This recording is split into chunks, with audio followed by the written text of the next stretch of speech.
The story begins with a little snake being gnawed on by a group of piglets. Crunch, munch, chomp. With every bite, the snake's tail twitched. Finally, he couldn't take it anymore. "Hey! Stop chewing on my tail, you little jerks!" With one swift motion, he coiled around one of the piglets and flung it into the distance, causing the rest of them to scramble away squealing. He glanced at his tail, which was covered with bite marks, and it really started to hurt. Yet strangely, he's still alive, causing him to wonder just what the heck is going on. He vividly remembered a human shattering his demon core, which he depended on for cultivation. Without it, his cultivation path was basically over. Thinking about his ruined future, he burst into tears, believing life was pretty much over for him. But hold on. Something isn't right here. Without his core, he should have died on the spot, but how is he still alive? Well, it's a long story. To get to the bottom of it, let little Snakey walk you through what happened. Or maybe slither you through is more accurate. Anyway, let's rewind a couple of days to a human village. The sun was setting, casting a golden glow over the rooftops. Villagers bustled around, hurrying to get home. Things felt a little off. Someone was banging a drum on the stairs, shouting for everyone to keep their candles lit and seal their doors and windows tight. "Don't let that old black snake sneak into your house," the man warned. Judging by the villagers' conversations, it became clear that a few days ago, an old black snake had shown up at the mountain god temple and ate 2 people. One of them turned out to be a Taoist priest. While no one had been attacked since then, the villagers noticed their chickens and ducks had been vanishing at an alarming rate. Up on the mountain, a young boy and his father were out collecting herbs. On their way home, the boy suggested they bring their chickens and ducks indoors. He reasoned that even if it stinks, it's better than losing them. The father agreed. He clearly didn't want their livestock turning into snacks for the so-called big bad snake. But just as they finished talking, the father suddenly shivered. "Weird. Why is it so cold all of a sudden?" he muttered. Meanwhile, back at the crumbling temple, a large black snake slithered out of the shadows. Its dark scales practically disappeared into the dim surroundings. This snake, as it turned out, understood human speech and knew exactly who they were talking about. He wondered to himself if perhaps the old black snake they were talking about was referring to him. But honestly, he didn't think he was old, or that scary for that matter. Still, he couldn't deny the villagers had a point. After all, it was he who ate those 2 people by the temple a couple of days ago. But he was just doing them a favor. At least that's what the snake thought. A few days earlier, a desperate man had been running for his life, screaming for help, with an old Taoist priest hot on his heels. Apparently, this priest had been feeding the man all sorts of sketchy herbs and was planning to turn him into some kind of human elixir. The man managed to escape and bolted straight to the mountain god temple. Falling to his knees, he begged the mountain god for help, banging his head on the ground in pure desperation. Nearby, the snake overheard the commotion. Back then, he didn't understand human language, but he could feel the man's fear and pain. Feeling oddly sympathetic, he decided to help the poor guy by putting him out of his misery as quickly as possible. And one gulp later, the man's suffering was over. Before he could slither away, another human appeared and screamed, "No, my elixir!" For some reason, he also looked just as miserable and desperate as the first guy. He even started shouting at the snake, calling him all sorts of nasty names and demanding he spit out his precious human elixir. He didn't understand a word of it. Instead, he thought, well, since he really wanted to meet the previous guys, maybe he should help them reunite. And just like that, down the hatch the priest went. In his stomach, of course. Either way, it was a satisfying dinner. At least back then, he was feeling pretty pleased with himself. What he didn't know was that swallowing those 2 would change his life forever. Not long after, something strange started happening. A demon core began forming inside him, and with it came intelligence. For the first time, he could understand human language and think beyond basic instincts. It felt like his IQ was skyrocketing every second, or perhaps some geniuses were blessing him with some cosmic cheat code for brains. From that moment, the world looked entirely different. He noticed dangers he'd been blissfully ignorant of before, like the terrifying truth about humans. He learned about a group called the Snake Hunters, clad in black cloaks and ruthlessly hunting snakes like him. Turns out, they weren't just your average humans. They were cultivators from a sect specializing in hunting and killing his own kind. He even saw them take down a massive python once. The scene was so horrifying, and he almost jumped to his feet. Not that he had any. That's when he realized just how powerful humans could be. Cultivators, he learned, advanced through stages like chi refining, foundation establishment, core formation, and even the nascent soul stage. Looking back, he realized all his previous escapes had been pure dumb luck, or maybe ignorance combined with sheer recklessness. Now that he was so much smarter, he made a vow. From now on, he'd be extra cautious and do whatever it took to survive. Compared to the high risks of hunting big animals or humans, snatching poultry seemed like the safer route. As he mulled over this plan, his stomach let out a loud growl. Ugh, hungry again. He'd grown so big that a few chickens or ducks didn't cut it anymore. Plus, they were getting harder to steal these days. Then he remembered a rich family nearby. Surely they'd have some pigs. Just as he was about to try his luck, his eyes drifted to a mural on the wall, depicting a human story. Over the past few days, he'd noticed that humans loved naming things. Everyone called him Old Black Snake, which he didn't particularly like. But this mural inspired him. The story it told seemed fitting. It's a love story, and the snake inside is so lovely. So from today onwards, he decided to call himself Snaky. It sounded much cuter, didn't it? The scene then shifts to Chen Village, where everyone has gone to bed for the night. Little Snaky slithered his way toward the pigsty. When he arrived, his eyes gleamed at the sight of plump, snorting piglets inside. One of these would definitely fill him up. Carefully, he checked the human's house. No movement, no light. It seemed they were sound asleep. Perfect. Without hesitation, he darted into the pigsty and swallowed a pig in one gulp. The remaining pigs were clueless at first, but once they realized what had happened, they panicked, squealing and scrambling around in chaos. Little Snaky grew anxious. These noisy pigs are going to wake the humans! His gaze locked onto the loudest one of them all. If you're going to make the most noise, then you're next, he thought. With a flick of his tongue, he swallowed the noisy culprit too. Now his belly was round and full, almost uncomfortably so. Glancing down at himself, he realized he might have overdone it. Still, with several hours left before the humans woke up, he figured he had time for a quick nap to digest. Satisfied and sleepy, he coiled up right there in the pigsty, completely unbothered by the wide, frightened eyes of the remaining pigs. 2 hours later, a commotion jolted Snaky awake. Angry shouts and the sound of scuffling filled the air as a group of men dragged someone toward the pigsty. Realizing he'd gotten too comfortable, Snaky quickly slithered up a wooden pillar, hiding himself on the ceiling. The darkness worked in his favor, and the humans didn't notice him. From his perch, he watched as the men dumped a bloodied, lifeless man into the pigsty. The poor guy had clearly been beaten to death, but neither of them seemed to care. One of them even sneered, "This is what happens if you defy young Master Chu. Useless fools better off as pig feed."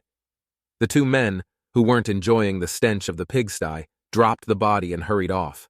As they walked away, one of them scratched his head, glancing back at the pigs. He looked suspicious, like he'd noticed there were fewer pigs than before. Maybe he was just imagining things. Once the coast was clear, Little Snaky cautiously poked his head down to get a closer look. The pigs, curious as ever, had already gathered around the body, sniffing and nudging it. Snaky wasn't sure if the man was truly dead or alive, but he remembered hearing that humans thought corpses brought bad luck. Best to slither away before things get messy. Just as he was about to leave, the man's eyes snapped open. Snaky flinched so hard he nearly fell off the beam. What the hell? How is he alive? The man coughed a couple of times, then started laughing, low at first, but it quickly grew into a triumphant roar. Finally! Finally! I, the immortal Chen Fan, have been reborn through possession. Snaky froze, utterly baffled, and wondered, what on earth is he talking about? The man stood up slowly, testing his limbs, and began stretching. He seemed surprised to know the body he was in was also called Chen Fan. Then, like a madman, he began rambling to himself about things that made no sense to Snaky. Something about breaking off an engagement, a crippled core, revenge, who even knows what else. Little Snaky tilted his head. Who's he talking to? There's no one else here. The man began inspecting his wounds, saying if it weren't for him taking over, this body would have been a goner. But either way, he will restore it soon enough. Meanwhile, Snaky clung tightly to the beam, hoping to stay unnoticed. But of course, the worst happened. The man turned and locked eyes with Snaky. For a moment, Snaky panicked. His mouth opened wide in shock. The man said he was immortal, but what does that even mean? Is he a human cultivator? To his surprise, the man didn't scream, run, or even flinch. Instead, he just sat down cross-legged, completely unfazed, like having a giant snake glaring at him was the most normal thing in the world. Then, in the most casual tone, the man said Snakey was just a spirit-level beast at the first level of enlightenment, which is not even worth his attention. The man ignored Snakey completely and began meditating. Soon, a faint golden glow surrounded him, and above his head, a mystical image of a dragon coiled around a cauldron appeared. His face lit up with excitement, overjoyed to see the demon god cauldron had followed him into his rebirth. Snakey, on the other hand, had no clue what was happening. All he saw was the man conjuring some strange energy, which could only mean one thing in his mind. He was about to be killed. He must have figured out I stole the pigs, and now he's going to punish me. The moment Snakey pictured himself skewered and roasted over an open flame, tears welled up in his eyes. Panicking, Snakey knew he didn't want to die here. What do I do? Give the pigs back? He glanced at his bloated belly. Too late for that. Most of them had already been digested. As the man's aura grew stronger, Snakey's panic deepened. He muttered to himself over and over, "What do I do? What do I do?" Finally, as the man boldly declared, "In this life, I will crush the entire world beneath my feet." Snakey made his decision. Without thinking, he opened his mouth wide and swallowed the man whole in one swift gulp. The man barely had time to grunt in surprise before disappearing down Snakey's throat. For a brief moment, Snakey felt triumphant. But he didn't get ahead of himself, knowing the noise had likely alerted the humans. He needed to get out of there, fast. Meanwhile, inside Snakey's stomach, Chen Fan was absolutely livid. Getting swallowed by a mere level 1 demonic beast made him feel humiliated. As he spoke, Chen Fan braced himself against the esophagus and began gathering energy. Snakey's victory was short-lived. A sudden, brutal strike from inside made him howl in pain. He couldn't believe the man was still alive, and how he was able to cast spells from inside him. Chen Fan didn't let up, launching a relentless barrage of attacks. Each blow sent shockwaves of agony through Snakey's body, making him writhe and scream in torment. Realizing he was in serious trouble, Snakey decided to activate his trump card, which is his demon core. But just as he was about to use it to protect himself, the man acted faster. He pushed inside Snakey's body and found the core before Snakey could react. Snakey whimpered, "Don't touch it, please don't touch it." But it was too late.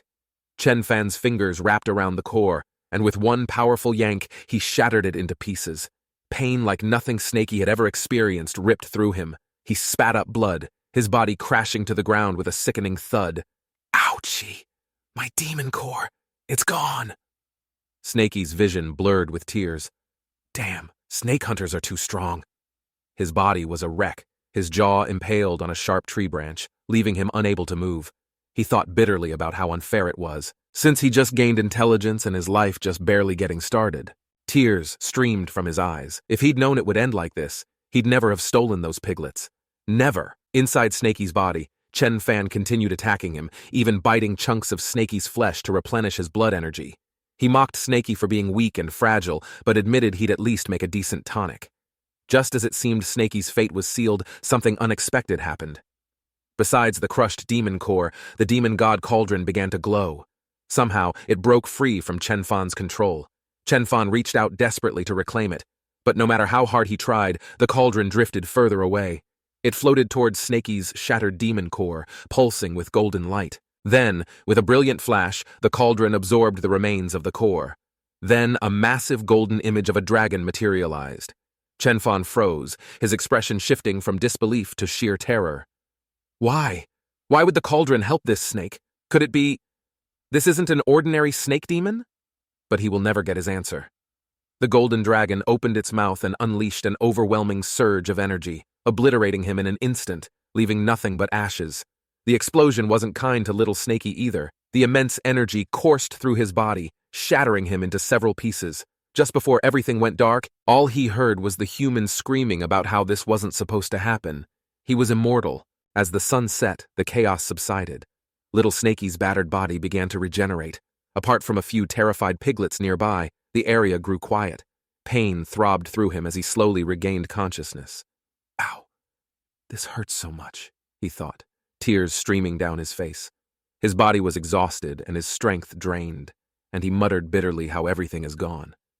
What he didn't notice was a faint reflection of a dragon shimmering in the water next to him. Back to where we started, Those little piglets, perhaps out for revenge, had been gnawing on his tail after he'd eaten one of their own. After getting rid of the pigs, Snaky noticed something strange. He was still alive, even though his demon core was gone. Where his core had once been, a faintly glowing cauldron now pulsed with energy. It didn't take long for Snaky to realize the cauldron had somehow replaced his demon core. Stranger still, he could now sense his surroundings and even see inside his own body. Is this what human cultivators call spiritual sense? He wondered, thrilled by the discovery. With this ability, he could perceive everything around him, even with his eyes closed. There was more. His mind was suddenly flooded with knowledge, memories of techniques from the human he'd swallowed earlier. Curling up, Snaky decided to test his luck, trying one of the techniques in hopes it might heal him, like it had healed the human. He repeated the strange phrases the man had muttered, and to his amazement, the cauldron inside him began to activate. Warm energy spread through his body, radiating outward. Nearby plants bloomed, and his injuries started healing. His body glowed softly as wounds closed, and his once crippled tail looked as good as new. Within moments, he was completely revitalized. So this technique boosts cultivation, with healing as a bonus? Snaky marveled at the possibilities. He wasn't sure if the cauldron had fully replaced his core, but for now, he was alive, and that was enough. Feeling stronger, he decided it was time to leave this place and find a safer place to recover. At the same time, he realized that if a mere human boy was this strong, he definitely couldn't go around provoking humans anymore. But not before filling his belly. The clueless pigs were still lingering nearby, and Snaky figured survival was easier on a full stomach. Over the next few days, Snaky found a clear river and settled there. Using a bunny he'd caught earlier, he scrubbed himself clean, enjoying a rare moment of peace. His mind had been flooded with new knowledge. He learned that demon beasts, like humans, also cultivated in stages. For demon beasts, it started at the enlightenment stage where they gained intelligence. Snaky realized he was at the peak of the first level of enlightenment, equivalent to the peak of the human chi refinement stage. But every night, he dreamed of ancient mythical beasts shattering the heavens and splitting the earth. These visions sparked a fierce ambition within him. He wanted to become just as powerful. However, he also knew that if he wanted to avoid being skinned and roasted by humans, he'd need to focus on cultivation. So Snaky threw himself into mastering the mysterious technique he'd learned from the human. It not only made him stronger, but also improved his physical constitution. After each session, he expelled impurities from his body. Once, he even shed his skin, which left him feeling oddly rejuvenated. A week later, Snaky noticed subtle changes in his body. Tiny horns on his head had grown longer. His scales were shinier and harder, however. The downside of all this is that he became much smaller, shrinking to mere 6 feet in length. While his reduced size made him less intimidating even to small birds, like this one, for example, who now treated him like a harmless snack, Snaky didn't mind too much. The birds, after all, made for a quick and easy lunch. Though smaller, his speed and strength had increased significantly. His body had become more agile, allowing him to take down larger prey with ease. Best of all, his new size didn't stop him from swallowing big meals, which was what really mattered. By now, Snaky was sure of one thing. The cauldron inside him had indeed replaced his demon core. He realized that once the cauldron was filled, it would trigger his breakthrough to the next stage. However, hardcore cultivation came with a hefty energy cost. Absorbing spiritual energy from the surrounding helped, but he also needed a boost of blood energy, and that can only come from food. One evening, while slithering through a watermelon field, Snaky spotted a wild boar grazing nearby. Wild boars were large, ferocious beasts, but this one looked, well, kinda stupid. It didn't seem to have any intelligence, which meant it had to be weaker than Snaky.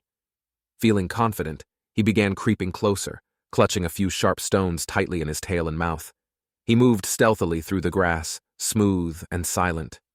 This'll be easy, he thought, or so he believed. Suddenly, the boar whipped its head around, locking eyes with him. Caught red-handed, little Snaky awkwardly set the stones down and tried to play it cool. So are these watermelons ripe?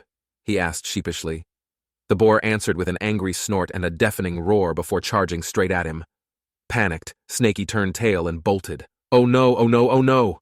His heart raced as the boar barreled after him, but as he fled, he realized the path ahead was a dead end. He couldn't run forever. If he wanted to survive, he'd have to fight. Determined, Snaky scooped up the stones again, coiled his tail tightly, and flung them at the charging boar with all his strength. He wasn't aiming to kill, just injure it enough to buy himself time to escape. What happened next left him stunned. Each of the 4 stones he hurled hit with such force that they punched clean through the boar's massive body.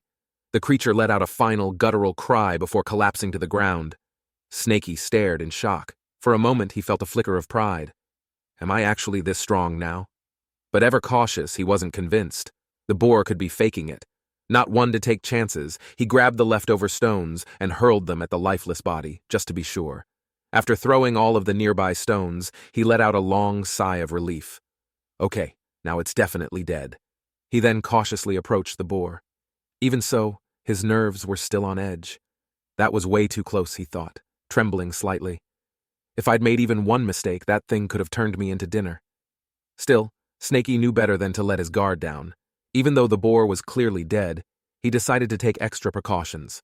Using his tail and sharp fangs, he tore the boar into smaller pieces, just in case it somehow sprang back to life. Only when he was satisfied did he grab a boar leg and begin to eat in peace. He commented between bites saying the boar's meat is tougher than those farm pigs. But he liked it, chewy, with a wild, gamey flavor. As he chomped away, something hard jabbed his teeth. Curious, he spat it out and examined it. It was a huge demon core. A chill ran down his scales. So this boar was a demon beast after all. Snakey froze, remembering what he'd learned recently. Demon cores were brimming with untamed energy, and swallowing one raw could cause your body to explode from the inside out. The proper way to handle it was to refine the core into a pill or elixir first. But Snakey doesn't know how to do that. Then a thought struck him. But wild demon beasts don't refine cores, do they? They just swallow them whole. If eating cores was that dangerous, wouldn't demon beasts have gone extinct by now? He realized his knowledge came from a human perspective, and Snakey was clearly built differently. Licking his lips, Snakey decided to take the risk. He tossed the core into his mouth, struggling as its size made swallowing difficult. With one big gulp, he forced it down. Almost instantly, a surge of energy radiated from his stomach. His belly glowed faintly, growing warm and almost uncomfortably hot. Nervously, Snakey peeked inside with his spiritual sense and saw the cauldron in his body absorbing and purifying the core's energy. Relief washed over him as the purified energy spread through his body, filling him with power. Suddenly, a powerful surge erupted within him, and he felt his cultivation break through to the 2nd level. Excited, Snakey noticed immediate changes.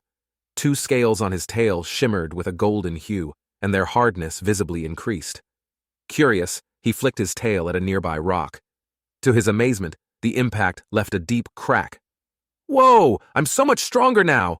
Snakey exclaimed, tail wagging in excitement. But his joy was short-lived.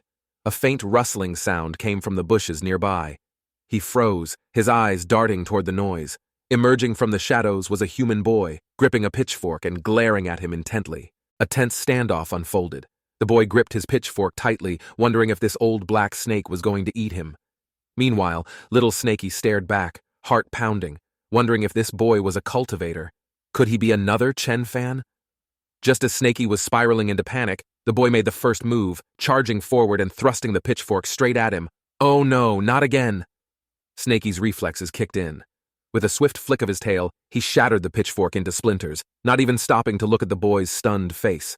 Without hesitation, he turned and bolted into the bushes. The boy watched the snake disappear into the distance, then ran home screaming to his father about how the old black snake had killed the demon boar that had murdered his mother, but somehow hadn't hurt him. Snakey, meanwhile, didn't stop running until he was sure no one was following him. Finally, as he climbed a set of stone stairs, he kept glancing back nervously. Was that kid just a normal human? Then, like a rock hitting him in the face, the realization dawned on him. He was developing a full-blown human phobia. Frustrated, he muttered to himself, calling himself a coward. How is he supposed to become a legendary beast if he keeps running like this? Determined to toughen up, Snakey made his way to the mountain's peak. Standing in front of the old mountain god temple, he looked up thoughtfully. Maybe humans are onto something with this praying business. If this is where he gained intelligence, it must be a lucky spot for him, right? To show his sincerity, he picked up 3 sticks to use as incense. But just as he was about to bow, a delicious smell wafted through the air. There, In front of the mountain god statue was a spread of offerings. His stomach growled loudly. Well, it'd be a shame to let this go to waste. Even the mountain god wouldn't want that, right? With that flawless justification, Snaky helped himself to the offerings, devouring everything in sight. Once satisfied and full, he let out a loud burp before arranging the incense sticks in front of the statue. He bowed earnestly, murmuring his prayer. Dear mountain god, please help me overcome my inner demons, train successfully, and live a long life without humans trying to kill me. Thanks in advance. Just as he finished, a human voice suddenly broke the silence behind him. Snaky froze. Not again. Why are humans always showing up? He quickly slithered behind the statue, peeking out to see a human girl stumble into the temple. She was being chased by several men. This girl's not very smart, thought Snaky. Why would she run into a dead end? There's only one exit here. Unfortunately, that also meant escaping unnoticed wasn't an option for him either. Using his spiritual sense, he scanned the situation and spotted a man strutting toward the girl. Her hands trembled as she held a small dagger to her neck, her voice quivering as she threatened to end her life if he came closer. Even if she can't kill him, at least he won't get anything in return, she hissed. The man smirked, completely unfazed. When Snaky heard the man call himself Young Master Chu, a memory clicked. Wait, isn't this the guy who almost beat Chen Fan to death? A chill ran down Snaky's scales. If this guy could nearly kill Chen Fan, he must be terrifyingly strong. Chu moved quickly, disarming the girl with ease. Her dagger clattered to the floor as he clamped a hand over her mouth. Humans. Always so dramatic, Snaky thought, tilting his head. But then he noticed Chu wasn't just being threatening, he was acting weird. Oh no. Snaky's tail twitched in irritation. Is this guy in heat? Snaky found humans incredibly strange. Unlike snakes, who had a proper mating season in the spring, humans seemed to do this anytime they wanted. He couldn't understand why anyone would bother with such fragile creatures anyway. That girl wouldn't last a minute in the mountains. As Chu pushed the girl to the ground, he picked up her dagger and began taunting her. The girl's eyes burned with fury as she spat out, accusing Chu of forcing her to break off her engagement, killing her fiancé Chen Fan, and now trying to humiliate her. If I die, even as a ghost, I'll haunt you for the rest of your miserable life, she screamed. Snaky munched on an apple from the offerings, watching with mild curiosity. Humans are so weird. Why do they make everything so complicated? At that moment, the long-neglected mountain god statue betrayed him. Its arm, weakened by time, suddenly broke off and crashed to the floor. Both the girl and Chu froze, snapping their heads toward the noise. The girl's eyes widened in astonishment, believing the mountain god is here to save her. She leaped to her feet and rushed toward the statue. Chu, however, wasn't so easily convinced. Who's there? Come out now, he demanded. The girl began praying desperately, but when she glanced up, her heart nearly stopped. A 6-foot-long black snake was coiled around the mountain god statue, staring straight at her. Little Snaky, mid-bite on his apple, froze. The nearly finished fruit slipped from his mouth, bouncing onto the ground. At that moment, he knew he'd done goofed. The girl screamed and spun around to flee. In her panic, she ran straight into a dagger, which Chu instinctively raised at the sound of her scream. The blade pierced her and she collapsed to the ground, blood pooling beneath her. Chio's face twisted in shock. No, what have I done? He shouted, staring at her lifeless body. Hearing the commotion, Chu's lackeys burst into the temple, their eyes darting around asking what happened. Chu, trying to regain composure, tells them there's something in here and orders them to find it. Snaky's panic intensified as Chu added how he's an outer disciple of the Snake Hunter sect and no demon beast can escape out of his hands. Snake Hunter sect? Oh no, I'm in serious trouble. Chu pointed at the mountain god statue and ordered them to check behind it. The lackeys began poking and prodding, tapping the statue and surrounding areas to flush Snaky out. The sound of wood and stone being struck echoed through the temple, making Snaky's scales itch with anxiety. They're going to kill me! I can't just sit here and wait to die. Summoning every ounce of courage, Snaky decided to strike first. He burst from his hiding spot, sending the nearest lackey sprawling onto his backside with a terrified scream. Chu sneered at the sight, saying, "It's just a 6-foot snake demon." He scoffed, telling the two to give him a moment to gather his energy, and he will end this creature with one strike, followed up by saying Snaky's corpse will make a perfect tribute to the Snake Hunter sect. The lackey got back to his feet, then grabbed wooden sticks and charged at Snaky. Snaky quickly assessed the situation. That Chew guy is definitely the strongest. If he doesn't take out these two quickly, he won't stand a chance. With a decisive lash of his tail, Snaky slammed into the lackeys with all his strength. The air cracked like a whip as his golden-scaled tail tore through them, reducing their bodies to pulp in an instant. Snaky froze, staring wide-eyed at the carnage. Wait, that's it? They were this weak? Chio's concentration shattered at the sight of his lackey's remains, and the energy he'd been gathering dispersed. Trembling violently, he stumbled back, muttering in disbelief. What kind of creature is this? Without hesitation, Chio turned and bolted for the temple door, shouting over his shoulder that the snake hunter sect wouldn't let Snaky live, and his master will turn him into an elixir. Snaky knew he couldn't let Chew escape. If he brings his master here, he's dead for sure. Summoning all his speed, Snaky chased after the fleeing human and delivered a brutal strike on Chew's skull. With a deep sigh of relief, he dragged the body back to the mountain god temple. That was close, he thought, his heart still pounding. If he'd managed to gather his energy, he wouldn't have stood a chance. But then he glanced nervously at the mountain god statue. Wait, could this have happened because he ate the mountain god's offerings? A cold shiver ran down his scales. If the mountain god's mad, he's doomed. Thinking quickly, Snaky piled the 3 bodies together on the offering table, grabbed 3 more branches to use as incense sticks, and bowed deeply. Mighty mountain god, please don't be mad. I've brought you 3 humans as offerings to make up for what I ate. After a moment of prayer, an idea struck him. Maybe this was the mountain god's way of testing him, a trial to teach him to stop hiding all the time. In his mind, he could almost hear the mountain god reassuring him, "You're destined to become the strongest serpent in the demon beast realm." With newfound purpose, Snaky vowed to double down on his cultivation and return to the forest to train. A week later, despite relentless efforts, Snaky's progress had been slow.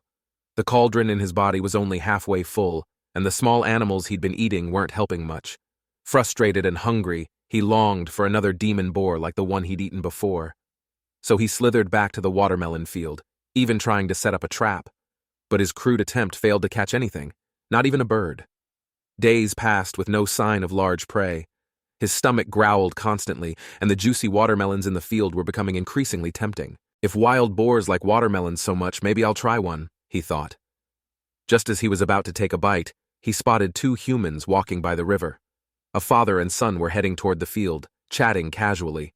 To Snaky's dismay, the boy was the same one who'd wielded the pitchfork before. The boy was talking excitedly about the rising river and how they'd caught plenty of fish, while the man next to him carried a basket full of their catch. As the father and son got back to their home at the edge of the field, the boy suddenly stopped and glanced at the watermelon field. Despite the distance, it felt like the boy could see him. Little Snaky froze in panic. The boy shouted something and began running toward the field, carrying the basket of fish. Little Snaky scrambled up a nearby tree, doing his best to blend in with the branches. When the boy reached the base of the tree, he placed the basket on the ground and ran off, shouting over his shoulder, saying these fish are his way of saying thank you and tells him to come down and eat it. Little Snaky blinked in confusion, watched the boy run away, and then stared at the basket. Did he just offer me fish? Drool began to drip from his mouth as he cautiously slithered down the tree. Hunger gnawed at him, but so did suspicion. He needed to be more cautious, he wondered. Is this a trap? Could the fish be poisoned? He eyed the fresh, plump fish flopping in the basket. Their energetic movements reassured him a little. Maybe just one won't hurt, he thought. He tentatively swallowed the first fish, then waited. When nothing strange happened, he ate another, and another. Soon, he couldn't stop. Meanwhile, the boy was walking home, occasionally glancing back. Old Black Snake really seems to enjoy fish, he thought. Suddenly, a man stepped in his path, blocking his way. He asked if the boy had seen a black snake nearby. The boy's eyes fell on the badge at the man's waist, engraved with the word, snake. A chill ran down his spine. The man was from the snake hunting sect. Getting no response, the man barked impatiently. The boy hesitated, stammering, saying he hadn't seen any snake around here. Another hunter standing nearby scoffed, saying the kid was just a brat. What's the point of asking him anything? At that moment, a loud noise echoed from the mountain, startling nearby birds. The 2 snake hunters exchanged glances, then shoved the boy aside and ran toward the sound. The boy silently prayed, "Old Black Snake, run away quickly and don't get caught." At the same time, someone near the river shouted how the old black snake had once again eaten another person. Back to little Snaky, our boy wasn't having the best time. While devouring the fish, he'd accidentally broken 2 bird eggs, earning a pair of painful lumps on his head from the furious parents. Worse still, he almost got discovered by the snake hunters. He'd heard the scream from the mountain too, but he was confused. What do they mean by eating humans? He was just eating fish. The boy's earlier actions puzzled him even more. Why did the boy lie to protect him? Shaking his head, Snaky muttered, "Humans are too complicated." Deciding the mountain was no longer safe, he slithered toward the river, planning to cross it. Maybe the other side will be safe for a few months, he thought. As he slipped into the water, another worry struck him. There are only 3 months left until winter, and he hasn't started storing food yet. Looks like his cultivation's going to be delayed. Suddenly, a massive shadow appeared in the water. Snaky looked up, startled. It was a giant swamp eel. Its movements resembled a snake's, and scars covered its body. Snaky's eyes narrowed as he realized something. This eel, it's the one that ate a human and framed him. Judging by its injuries, it must have barely escaped a fight with the snake hunters. The swamp eel didn't seem to notice Snaky at first. It was too busy devouring the fish nearby, swallowing them one by one, not even leaving the bones and all. When the eel saw him, Snaky knew it's fair game, and perhaps he could make the eel his meal too. He briefly considered. But then he dismissed the thought. If the eel managed to escape the powerful snake hunters, it must be powerful too. Better to stay alive than test his luck. Unfortunately, the eel spotted him. Its enormous mouth opened wide as it lunged at him.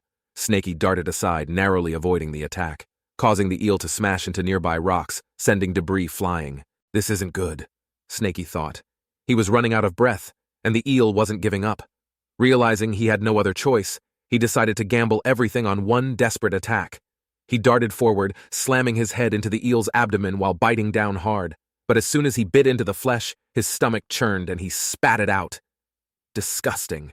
The flesh had a foul, acrid taste, and it burned. To his shock, the water around them began to boil and erupt into flames. What's happening? Is this an illusion?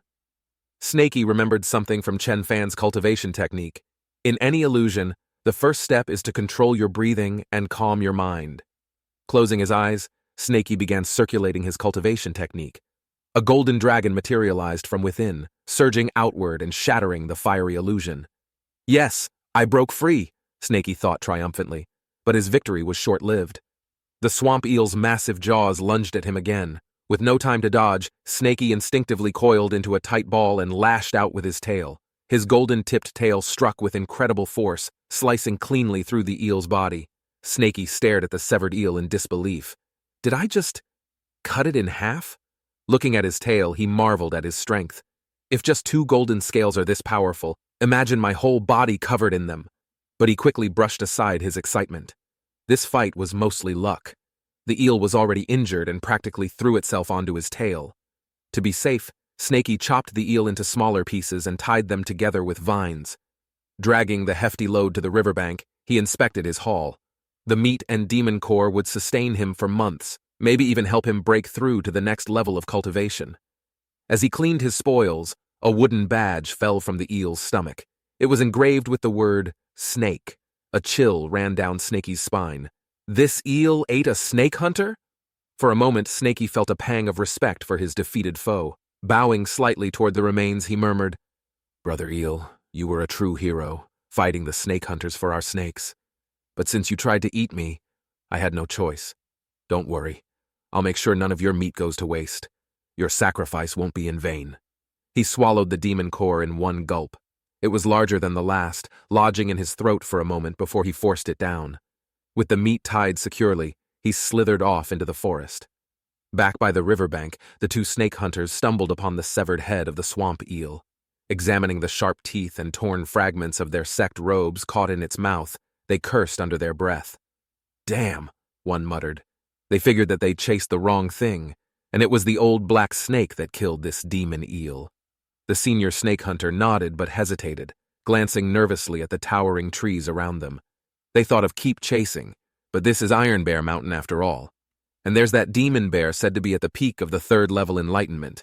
If they run into it, they're skewered for sure. The junior brother frowned, scratching his chin thoughtfully. He said how he heard something interesting about that old black snake recently.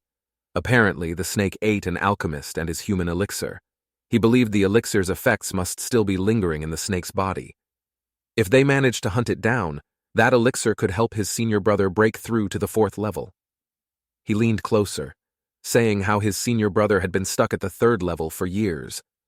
The senior brother stroked his chin, deep in thought. The idea was tempting, too tempting, but he shook his head slowly. Even so, going into this mountain now is too risky. That demon bear is no joke. If they're not careful, they will be its next meal. The junior grinned slyly, saying if that was the case, then they would just wait.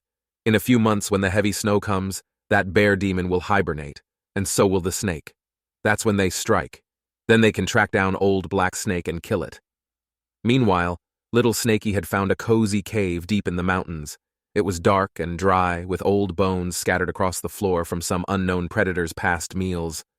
Snakey carefully hung his bundles of eel meat from a protruding rock, ensuring they were out of reach of scavengers. With his spoils secure, he curled himself together into a comfortable position on top of the pile of bones, letting out a satisfied sigh. This spot's perfect, he thought. Food, shelter, and, most importantly, no humans in sight. Time flew by, and we fast-forward 2 months later. By now the forest was completely blanketed in snow, and Snakey hadn't expected his next breakthrough to be so tough. Nonetheless, after absorbing the demon core and eating most of the eel, he even grew 3 extra golden scales. Checking inside his body, the cauldron seemed full, and he just needed a small push to reach the 3rd level. But winter had arrived, and it was getting colder by the day. And as for his food stash, it was down to the last piece of meat. After some thought, he decided to hibernate for the season and deal with everything else once spring rolled around. However, what he didn't know was that trouble was already brewing elsewhere. On the other side of the mountain, a group of villagers was heading into the forest, led by the snake hunters sect, who had promised generous payment for finding a snake. Fired up, the villagers began bragging about their snake-catching skills. They even brought trained hunting dogs, supposedly experts at sniffing out snakes. However, the members of the sect didn't care for their boasting, waved them off impatiently, and ordered them to stop talking and focus on finding snakes. Meanwhile, an elderly villager frowned, thinking these cultivators were too arrogant. But the man beside him dismissed it, reasoning it didn't matter since they were getting paid. He even planned to use the money to send his son to school, proudly mentioning how much his son loved reading. Suddenly, the dogs at the front started barking like crazy. Soon they dug out the snow and found a cave. Deep underground, Snakey had no idea humans were scaling the mountain, let alone with trained dogs. Unfortunately for him, this was his weakest moment. His body was cold and stiff, and there was no way he could fight right now. Heck, even running away seemed impossible. Above ground, one of the villagers excitedly claimed the cave had to belong to the old black snake and started demanding his reward. But the snake hunters picked up some poop on the ground and said this is bear poop, and they found the wrong place. The villager looked confused, insisting his dogs never made mistakes. The man shrugged and pointed toward another cave in the distance, telling them to go check it out instead. Back in his hideout, Snakey listened as their footsteps faded away and let out a relieved sigh. Our boy was smart. He had blocked the cave entrance with stones, covered it with branches, and topped it off with bear poop to keep intruders away. Sometimes being extra cautious really paid off. Snakey wasn't one to take chances. Around his hiding spot, he had created several decoy caves, ensuring his actual hiding place was the deepest and best hidden. As the villagers approached the massive cave, they were growing increasingly irritated with the 2 snake hunters.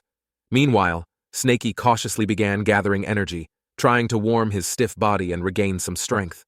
From afar, the 2 brothers had already planned everything out. The villagers were right about the snake's location, but now that the target was found, the villagers were no longer useful. Plus, they wouldn't have to pay anyone if no one survived. The villagers, oblivious to the scheme, eyed the cave entrance with suspicion. Something about it felt off. Suddenly, one of the snake hunters muttered a spell and darted toward another direction, saying that he would lure out the bear, and once it was done with the villagers, they would team up, take down the bear demon, and finish off that old black snake.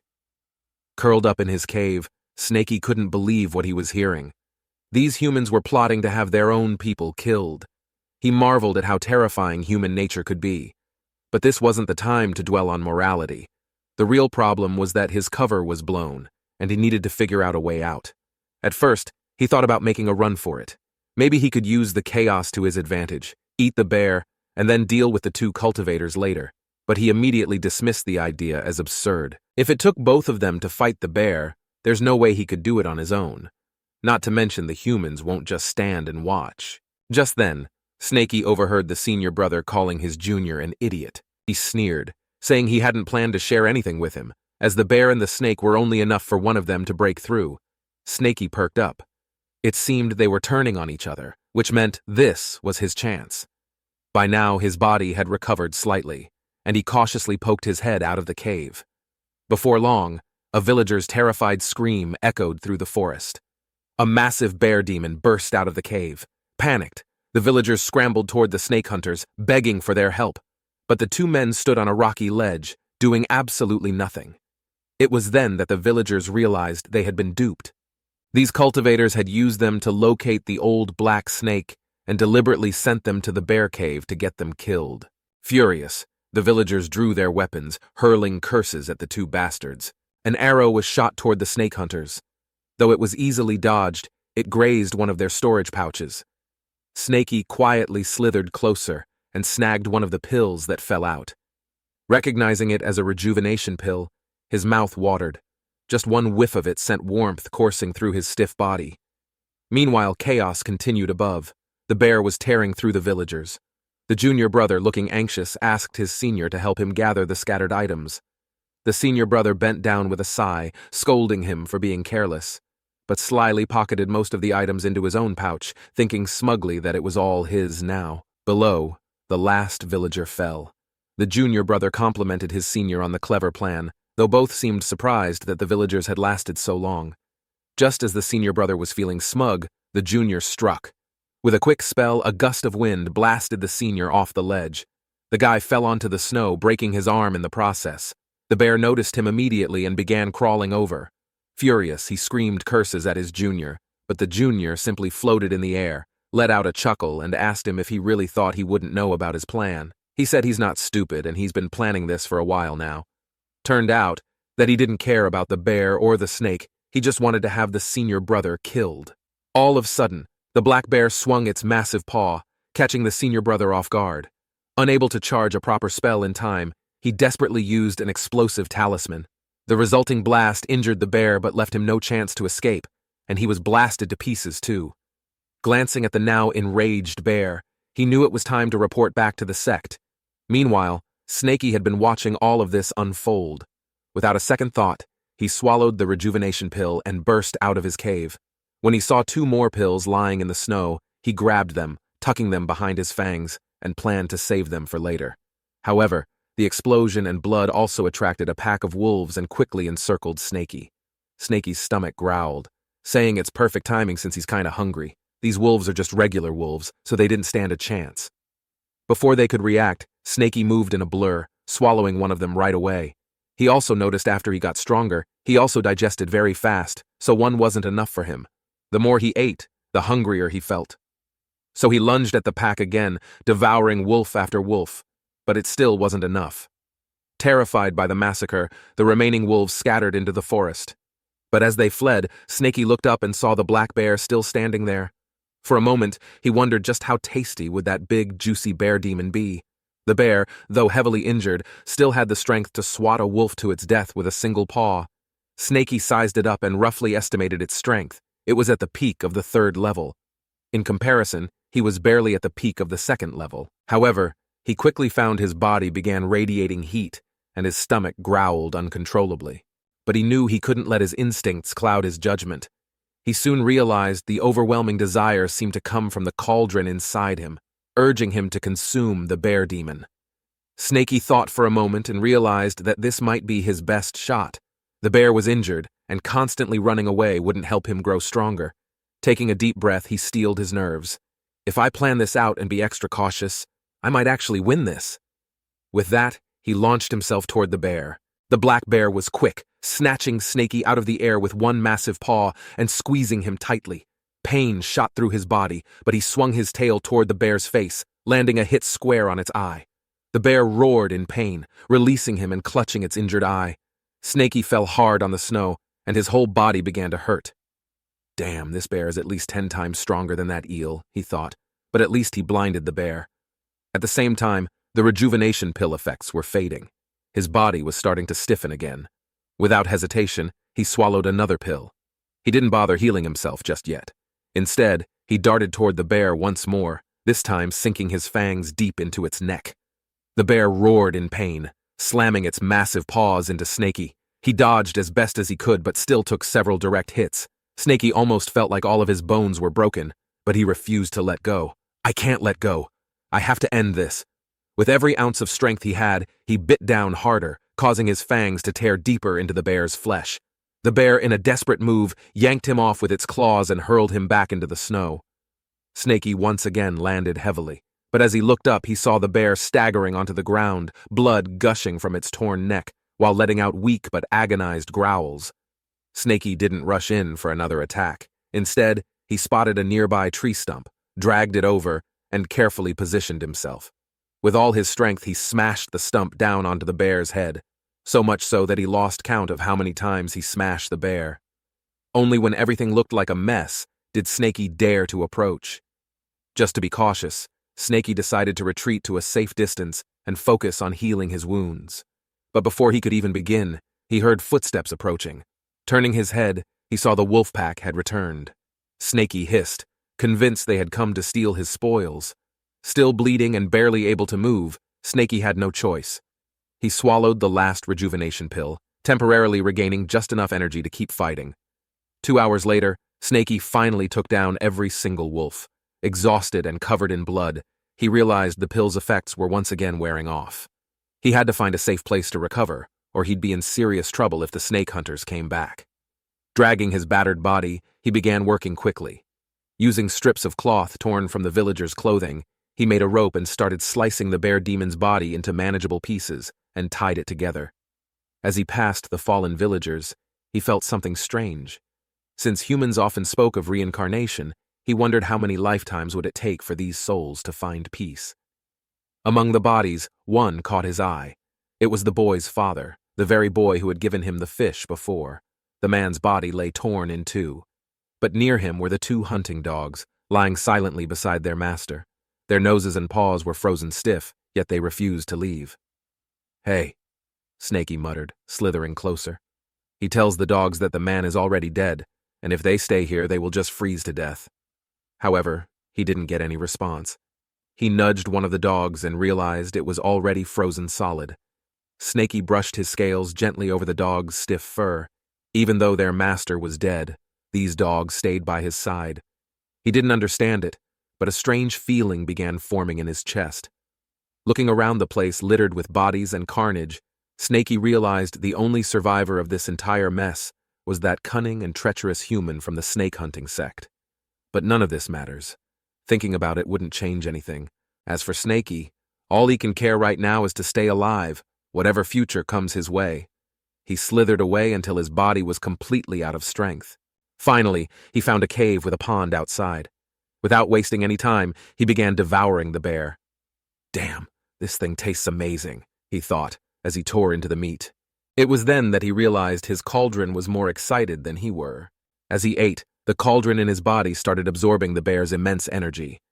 His tail shimmered, and a few more golden scales appeared. At the same time he broke through. Snakey didn't just stop there. In the end, he managed to reach the peak of the 3rd level. Tears of joy welled up in his eyes as he glanced at his tail.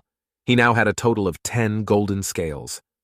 Hard work really pays off, he thought. Still, he reminded himself to stay cautious. Then an idea sparked in his mind. If a 3rd-level bear demon could rule this mountain, perhaps by spring, he could claim it for himself. The months of winter passed peacefully, and no one's there to interrupt him. 3 months later, spring arrived. Snakey stirred awake, stretching his now 8-foot-long body while having a total of 11 golden scales on his tail. Not to mention his spiritual sense had expanded considerably as well. As he scanned the area, he picked up on the presence of 2 wild boars nearby. Snakey approached the 2 wild boars, focusing on the larger one first. In a swift attack, he took down the hefty male. When he turned to the other, he noticed it was a pregnant female. After a brief moment of thought, he decided to let her go. Seems like Snaky is starting to grasp the importance of balance in the ecosystem. Dragging the male boar's body away, Snaky pondered his next steps. Returning to the village was no longer an option. His best bet was to adapt to mountain life and figure out a way to sustain himself. Simply ruling the mountain wouldn't be enough. If he wanted the forest to keep providing, he couldn't kill indiscriminately, especially not the young or the pregnant. As he devoured the boar, he used his spiritual sense to map out the mountain. He counted everything, with 25 roe deer, 20 wild boars, 30 musk deer, and hundreds of rabbits, along with several hundred more of other animals. He did some quick planning and thought it should be enough for him to sustain for a couple more years. However, if he wanted to get stronger, he'd need more than just ordinary prey. Reflecting on everything he's been through, he realized that cultivation required both opportunity and risk. Perhaps it's time to return to his birthplace. The scene then shifted to Myriad Serpent's Valley, the place where Snaky grew up. With spring's arrival, the valley came alive. The season of renewal also meant it was the mating season. Everywhere he turned, snakes of all sizes were pairing up. Snaky was soon approached by a small, white snake. She wrapped itself around his body affectionately. Every year, this little white snake sought him out, but Snaky was no longer the same. He was a cultivating snake, a snake with his sights set on immortality, so he firmly pushed her away. The memories of his younger days flickered in his mind. Back then, he would have joined the others without a second thought, shamelessly indulging in the season's primal call. But now, after gaining intelligence and starting his journey on the path of cultivation, he now has his priorities. In the heart of the valley stood the rainbow tree, a mystical plant that bore the legendary serpent fruits. These fruits matured once every 3 years. Consuming one could greatly enhance a snake's strength, making it especially valuable for their kind. 3 years ago, Snaky had accidentally swallowed a serpent fruit, and that single fruit was enough to gain him some intelligence. This time, he thought, what if he ate 3 of them in one go? Could he finally break through to the 4th level? That would also mean he'd be able to use spells too. Just then, he spotted people walking into the valley. There were 2 of them, and both were from the snake hunting sect. One of the voices sounded vaguely familiar, and he couldn't shake the feeling that he had heard it before. The 2 of them stepped into the valley. One was a man, looking somewhat dejected, saying he just wished his senior brother was still here. The woman beside him cut him off, telling him the past is the past and it's useless to dwell on it. However, she did compliment him for finding this place. When Snaky noticed they were indeed snake hunters, his heart sank. Of all the people to show up, it had to be them. Listening closely, the man even offered to let the woman take all the serpent fruits. However, she refused, saying 2 would be enough for her. Then they began covering their mouths and noses with cloth and smeared some sort of liquid on their bodies. The man also knew every spiritual treasure has a guardian beast, so they need to be extra careful. But the woman just waved it off, telling him to relax, because she had borrowed a powerful artifact from their master. She is also aware the only demon beast here is the old Serpent King. She even thought about how its gallbladder will make a perfect medicinal ingredient. Snaky's blood boiled after hearing all this. They're after the serpent fruits, and they've brought an artifact specifically to deal with me. He coiled up, unsure whether to run away or stay and fight. The fruits were so close to ripening, he couldn't just let them take it. Remembering how both the eel and the bear managed to kill a cultivator, he reminded himself that he was now at the peak of the 3rd level. Maybe these snake hunters weren't as strong as he thought. Suddenly, a sharp, acrid smell filled the air. Snaky felt his head spin, and a wave of nausea swept over him. The smaller snakes in the valley began slithering away in droves. Snaky himself had to dove into the nearby pond. He decided to wait a little. After all, humans seem to have a talent for turning on each other. As the 2 snake hunters ventured deeper into the valley, many of the smaller snakes had already been knocked out by the acrid smell. The man didn't seem to care whether the old Serpent King showed up or not. He just wanted to grab the serpent fruit. The woman, however, was confident the Serpent King would definitely show up. She reasoned that it had lived for more than a decade, and its life force was running out. The serpent fruits are probably the only thing keeping it alive at this point. Hidden in the water, Snaky covered his nose and glared at them. Running out of life force? Me? You're the one running out of life force. Your whole family is.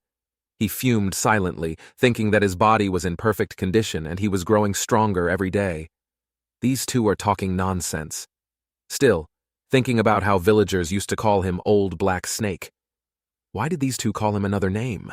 Whatever the reason, this wasn't the time to dwell on it. The two humans were already getting dangerously close to the rainbow tree. The woman then said it was almost coming out. Snaky's heart skipped a beat, wondering if the woman already knew he was here. All of a sudden, something massive burst out from behind the two and lunged at them with lightning speed.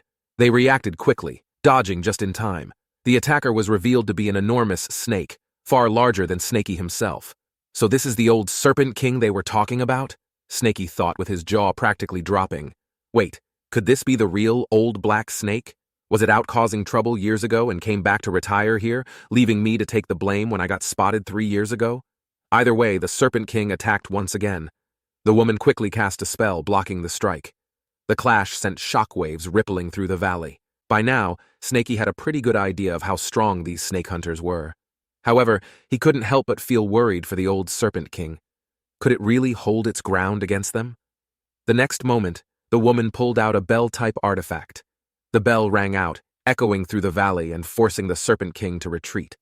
Snaky winced in agony, trying to cover his ears. Oh wait, he doesn't have hands.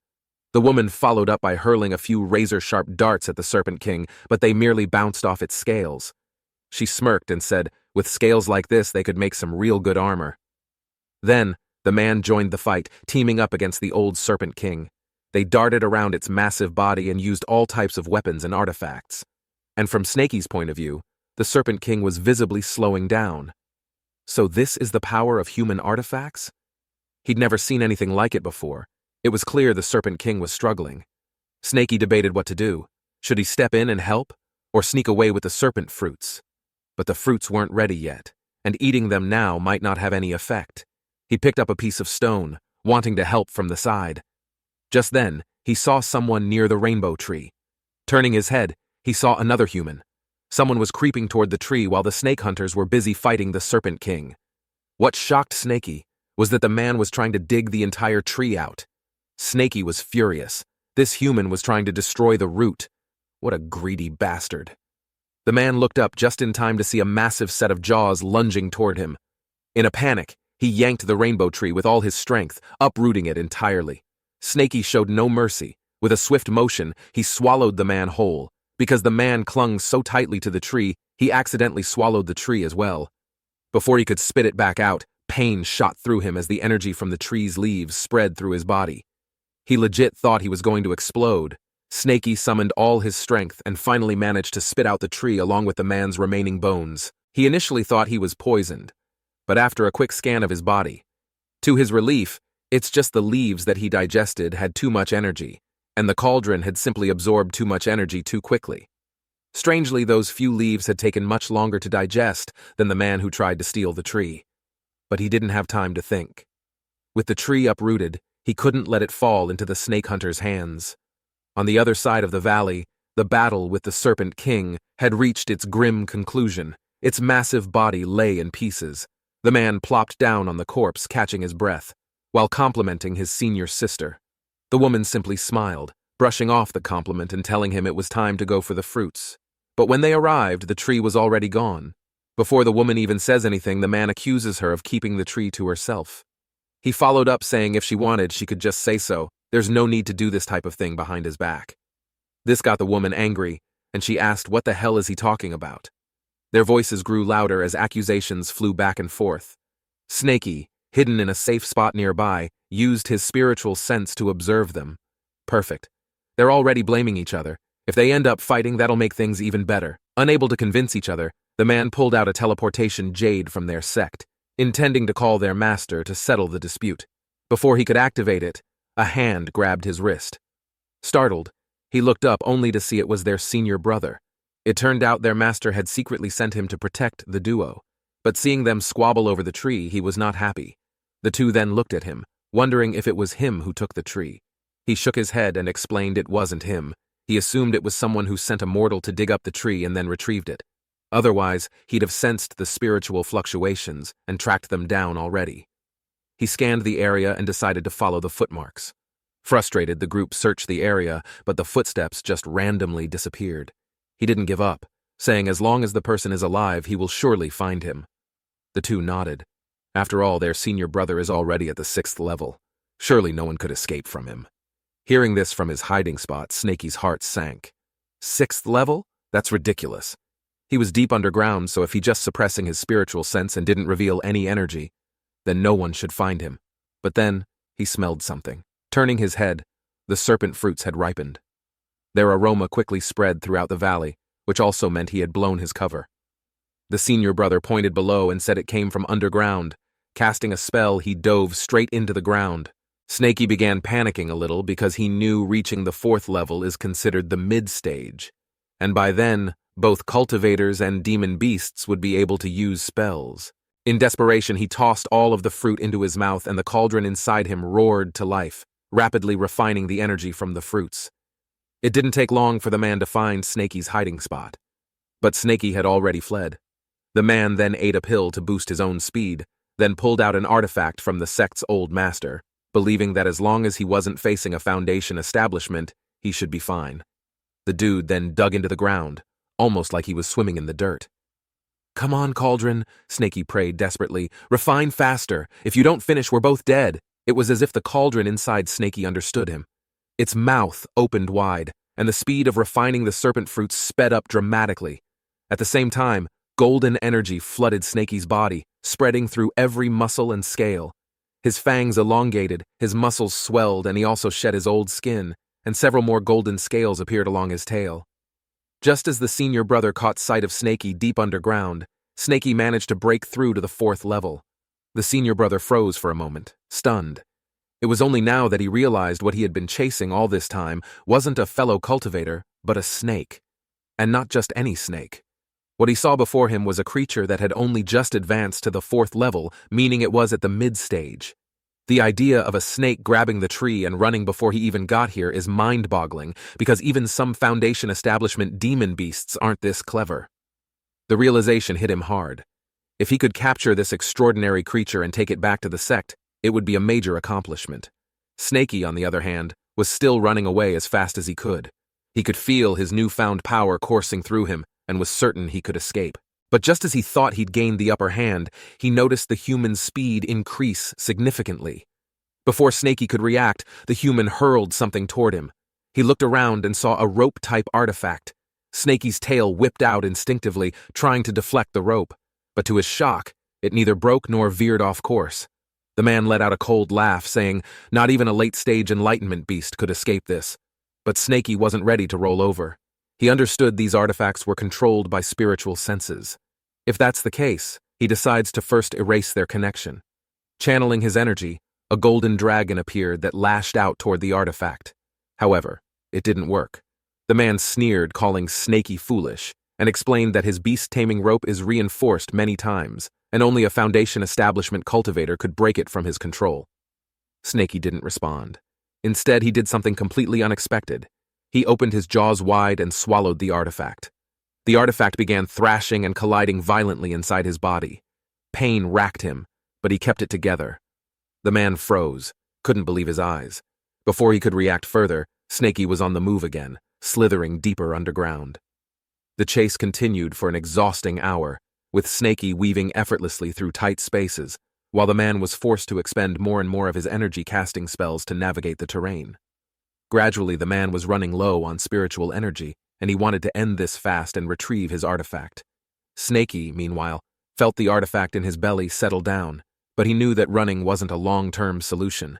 If he wants to survive, he needs to deal with the human now. Noticing that the man was keeping a consistent distance of about 10 meters, Snaky realized this was what the man considered a safe range. He began to slow down deliberately, faking like he was tired. The man smirked at the sight. Finally running out of energy, huh? With his artifact swallowed, the man decided on a new plan. He would slice Snaky open to retrieve it. As long as he keeps Snaky alive, he can still bring it back to the sect. The man muttered a spell, sending a wave of energy hurtling toward Snaky. But with a flick of his tail, he effortlessly deflected the attack. In that split second, Snaky surged forward, closing the gap in an instant. The spell that could have killed most mid-stage demon beasts hadn't even scratched Snaky. Panicked, he drew his weapon and quickly slashed forward. Snaky coiled his tail to block the man's attack. Even with all his strength, the man couldn't pierce Snaky's hardened golden scales. In a swift counter, Snaky lashed out, shattering the man's sword and slamming him into a rock. The man crumpled to the ground, one arm dangling on one side. That strike had drained nearly all his remaining spiritual energy. He stared at Snakey before him in shock and disbelief. This isn't an ordinary snake demon. Could it be a young flood dragon? If that's the case, then he stands no chance, so he decided to escape and report this to the sect. But his body was in shambles, and his spiritual energy was nearly depleted. Could he even manage another spell? Snakey lunged again, aiming to finish the man. Just then he spotted an opening above, a hole in the ceiling of the cave. Using the last of his energy, he cast a spell to launch himself upward. But then he noticed some discarded snakeskin blocking his way. He realized this was the skin Snakey shed a while back. Realization hit him, and he wondered if Snakey had this all planned out. Terror washed over him as he glanced back to see Snakey charging toward him. He scrambled, but before he could react, the snake's jaws clamped down, tearing off his remaining arm. His scream echoed through the valley, so loud that it caught the attention of the two other snake hunters above. Desperate, the man activated an explosive talisman, blasting a tunnel upward and away from Snakey. Blood gushed from his wounds as he clutched his shoulder. He then shouted to the other two, telling them to run while saying there was a flood dragon. The mention of a flood dragon froze the two snake hunters in their tracks. These powerful creatures are typically around the nascent soul stage. Soon, they all began running in different directions.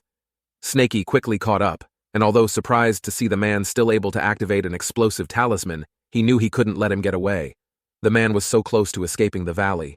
Beside him lay the corpse of the old Serpent King, lifeless and mangled, or so he thought.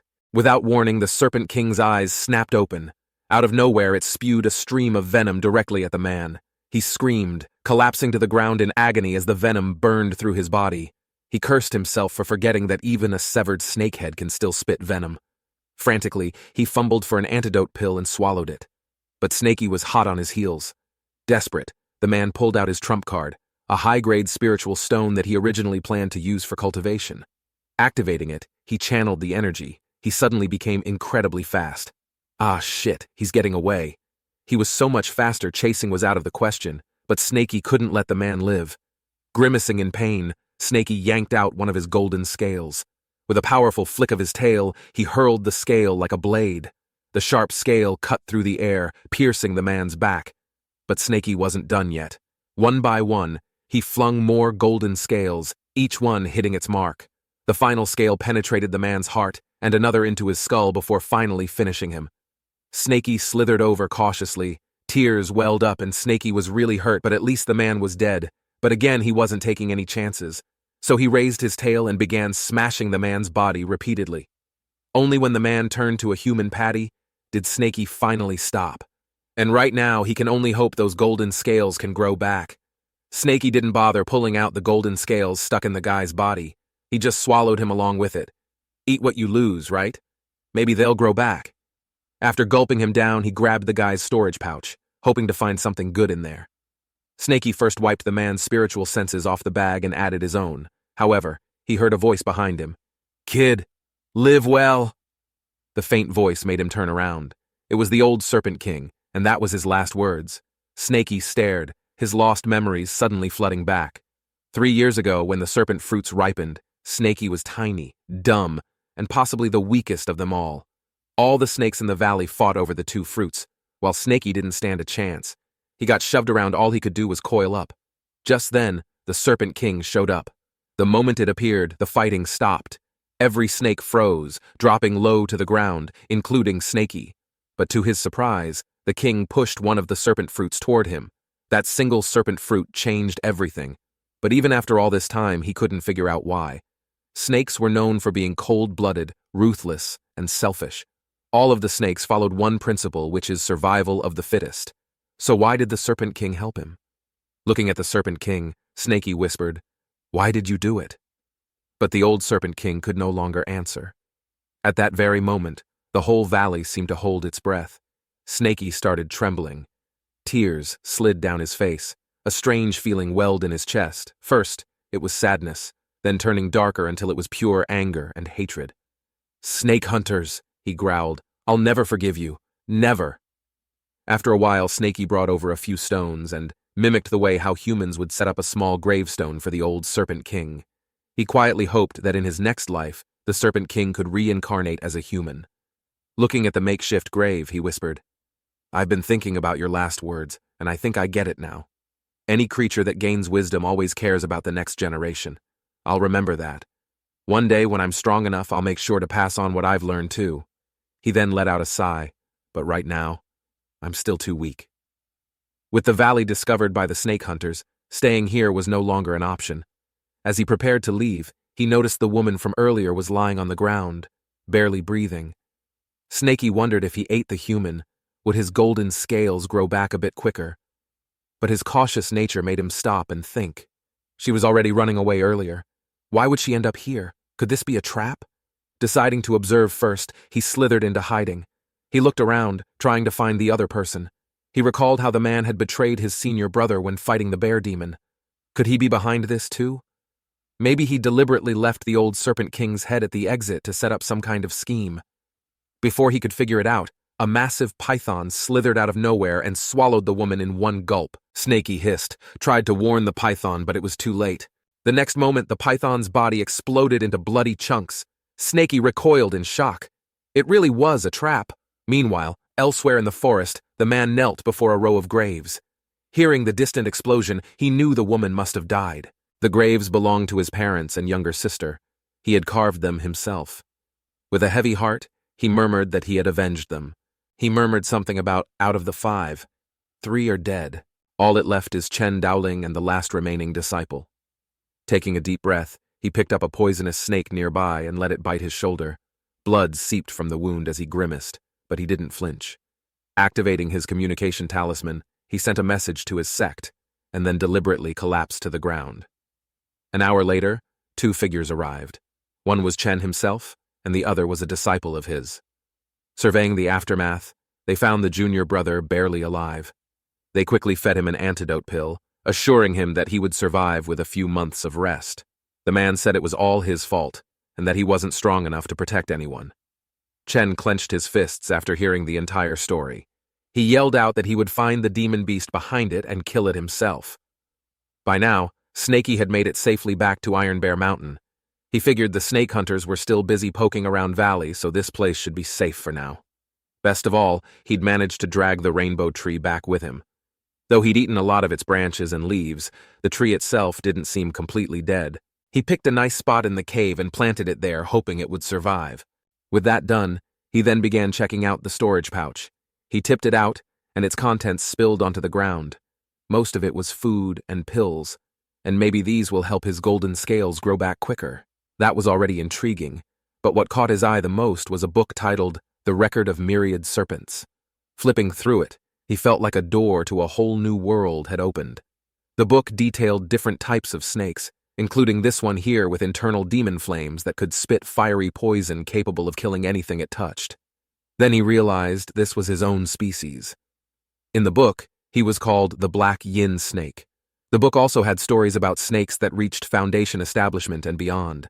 However, even those powerful serpents, capable of spitting fire and causing havoc, could still be slain by human cultivators with a single sword strike.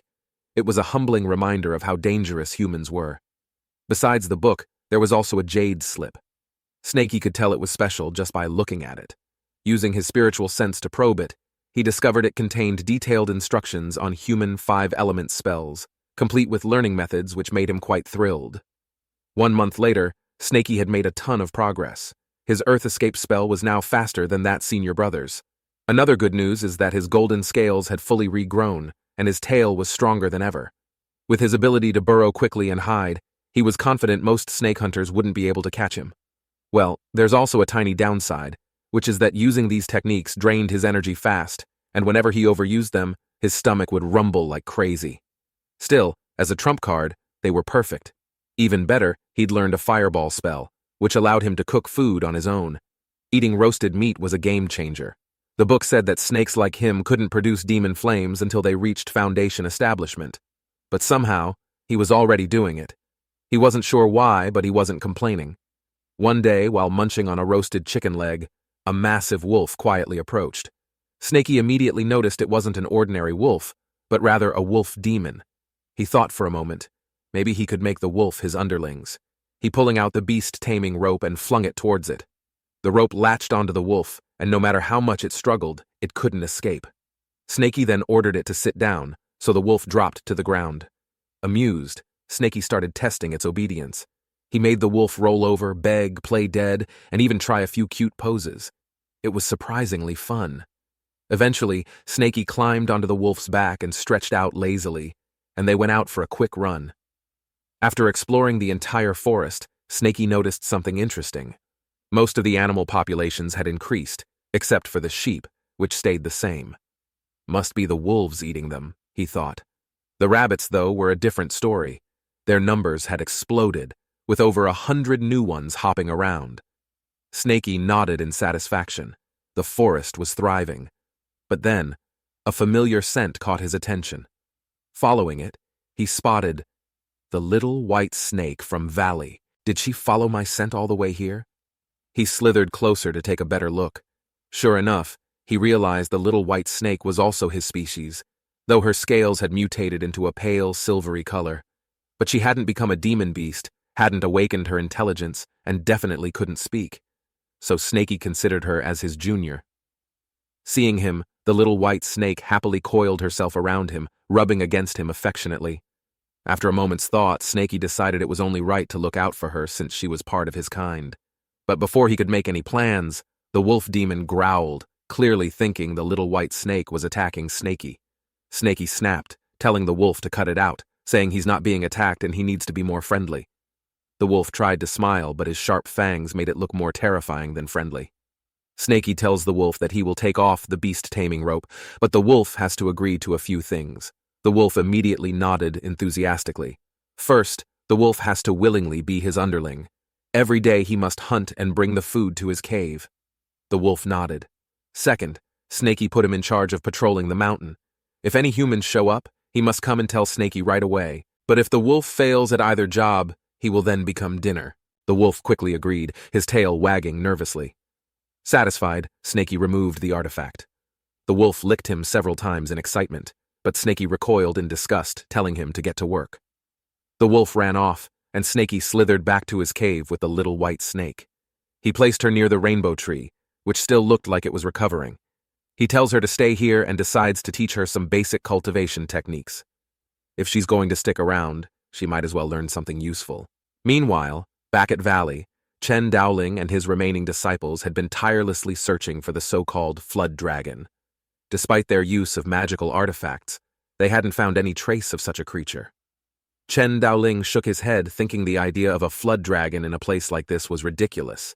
If that were true, even he wouldn't have survived, let alone anyone else. So he thought it was probably just a snake demon that's gained some intelligence. He suspected his eldest disciple had exaggerated to save himself from embarrassment after losing to a snake demon. But just as he was dismissing the idea, one of their artifacts lit up, detecting a strong demonic presence coming from a mountain in the distance. Soon, the two immediately made their way toward Iron Bear Mountain, splitting up to search from different directions. The disciple carefully made his way up the mountain. He could sense the faint aura of a snake demon nearby, but it wasn't strong enough to confirm it was their target. However, what he didn't realize was that he had stumbled into the territory of a wolf pack led by the Wolf King. Wolfie here, now in charge of the pack, noticed the intruder. Growling low, he gathered his wolves and prepared to attack. The wolves surrounded the disciple, and on his command, they all charged. However, the disciple unleashed a simple spell, easily dispatching the entire pack in one go. Wolfie's eyes widened in panic. This human is way too strong. I need to warn the boss. But as he turned to flee, he realized he was running straight toward a cliff. However, he was still hit by the spell, and he let out a pained howl, hoping Big Boss could hear him. Deep in his cave, Snaky heard Wolfie's howl. He wondered if it was the snake hunters again. Quickly, he uncoiled the little white snake from around him and placed her near the rainbow tree. He tells her to stay here no matter what happens, and never come out. He didn't want to fight inside his own cave, so he needed to lure them away. But he was still unsure how strong are the humans this time. As Snaky made his way out of the cave, he extended his spiritual sense, and immediately collided with another, and they both knew each other's location. The disciple was now sure it was just a snake demon. He sent a message to his master and then began moving quickly towards Snaky's location. He watched Snaky slithering away at a very slow pace. However, he didn't let his guard down. From what Zhao, his senior brother, had told him, This snake was pretty slippery and powerful enough to beat their senior brother. All of a sudden he yelled out how he didn't even need to call his master over, and he will deal with Snakey alone.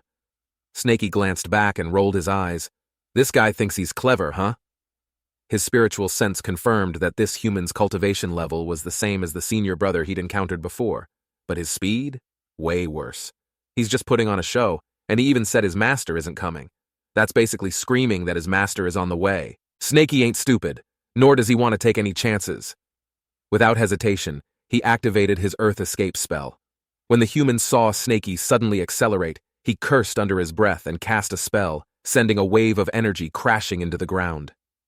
Snakey felt the tremor behind him but smirked, knowing the guy was getting desperate. But the spell is barely half as strong as his fireball. Frustrated, the man also used an Earth Escape spell to pursue Snakey underground. He hurled taunts as he closed in, telling Snakey to fight him head-on.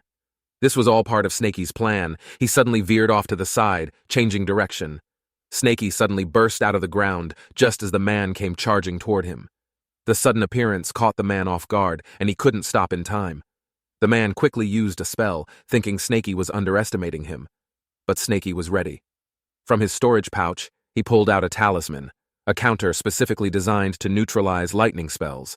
As soon as the man's attack collided with the talisman, it triggered a massive explosion, sending the man back onto the surface. Just then, Snakey shot out a fireball from his mouth. The man's eyes widened in panic as he scrambled to retrieve something from his pouch. It was a life-protecting jade amulet. He quickly activated it, but it wasn't fast enough. The shield only partially covered his body. The flames engulfed him, searing through his robes. He let out a blood-curdling scream as the intense heat scorched his flesh. Snakey observed the aftermath of his fireball. This was the kind of move he shouldn't have been able to pull off until after reaching Foundation establishment. But thanks to the fire-type herbs he'd consumed earlier, his fireball spell had undergone a significant upgrade. As the smoke cleared, he saw the man lying on the ground, one of his arms blown clean off. The human groaned in agony, trying to drag himself away. Snakey hissed, slithering closer, setting his eye on the man's storage pouch. Just as he was about to grab it, someone approached in the distance. The man cried out for his master to save him. Snakey's instincts screamed at him to flee.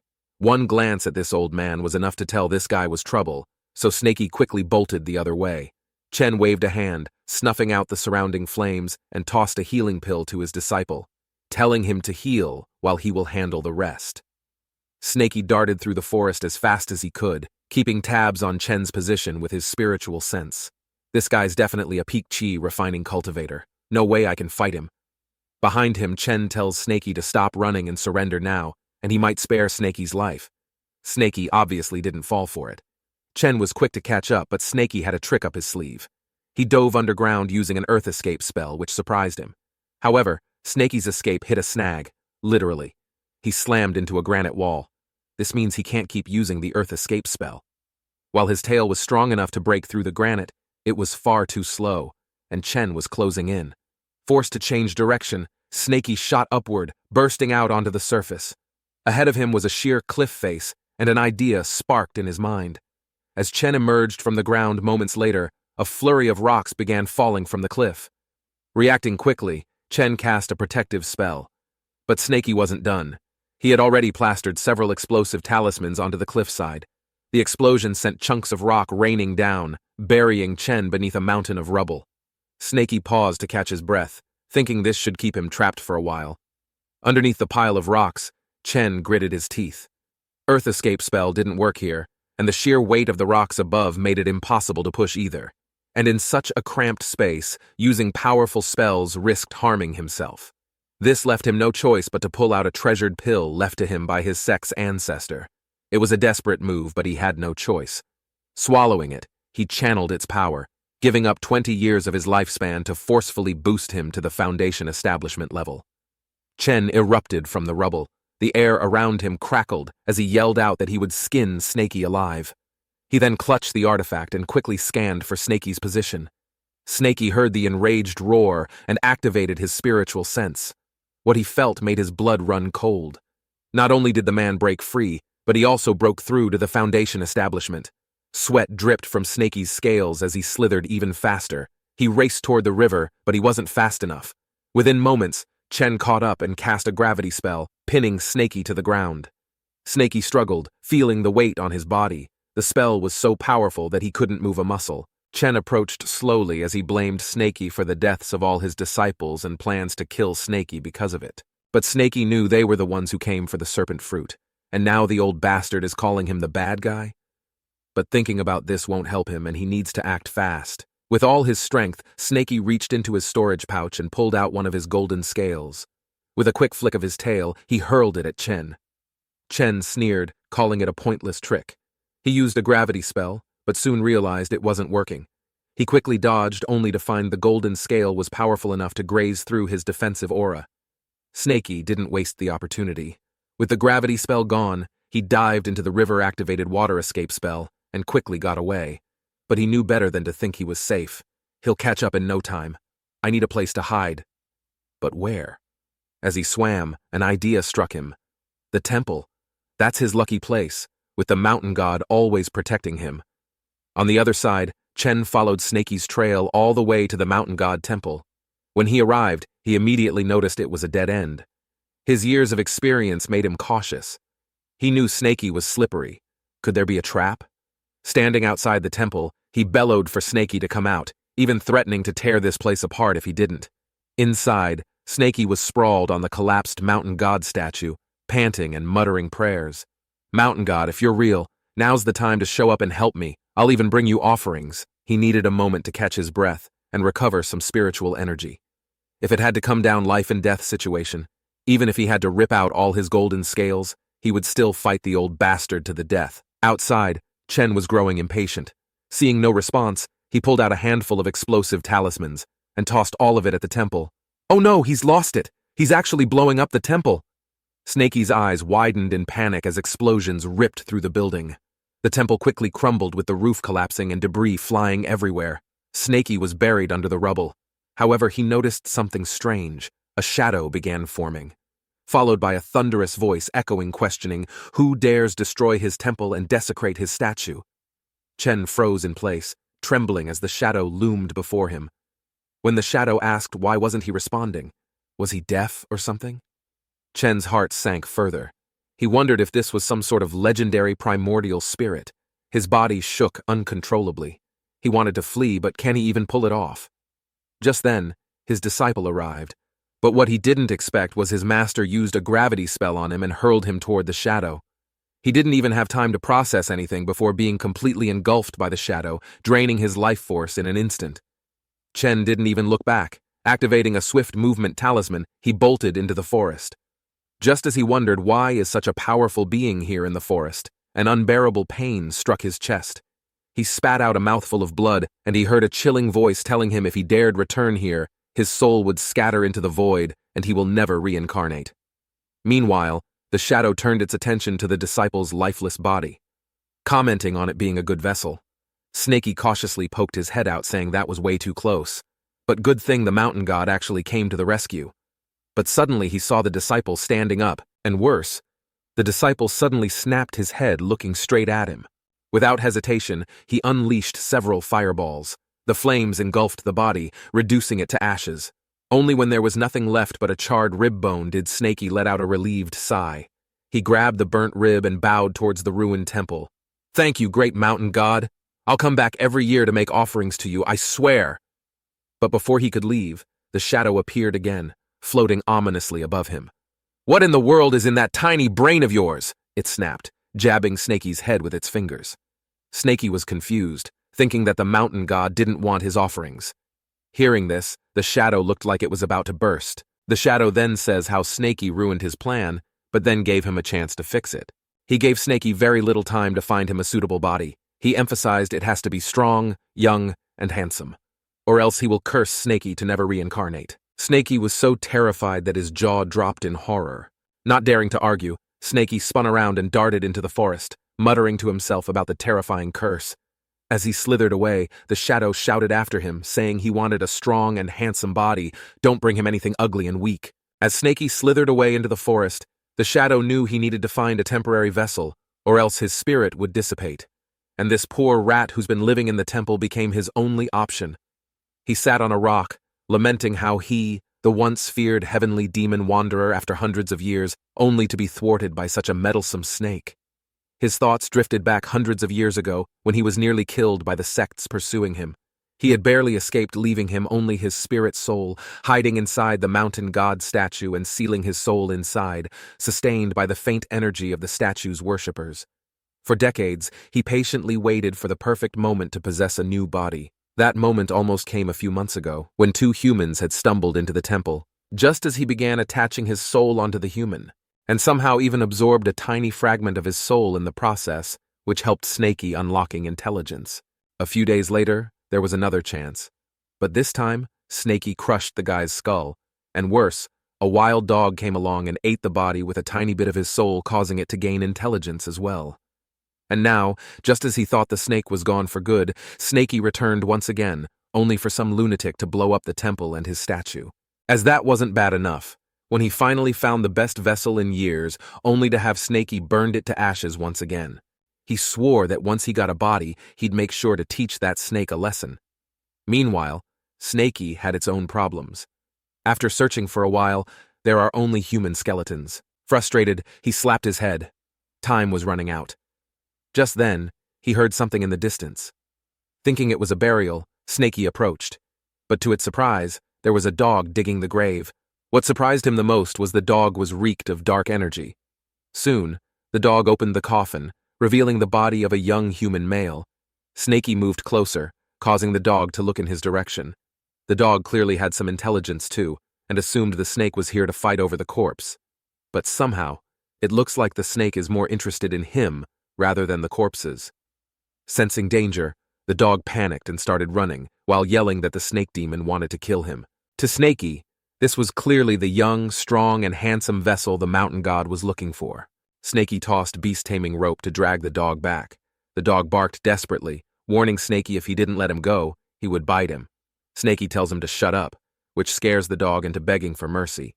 Soon, Snakey dragged the dog back to the mountain god temple. Meanwhile, the little rat kicked a stone on the ground, feeling Snakey was taking too long. The rat's body was about to collapse, and he urgently needed to find a new one to possess. Just then, he heard the snake's excited voice shouting, saying he found the perfect body. The snake proudly shoved the dog in front of him, saying this was the exact body the mountain god was looking for. He stared at the dog, stunned for a moment, before angrily yelling at Snakey.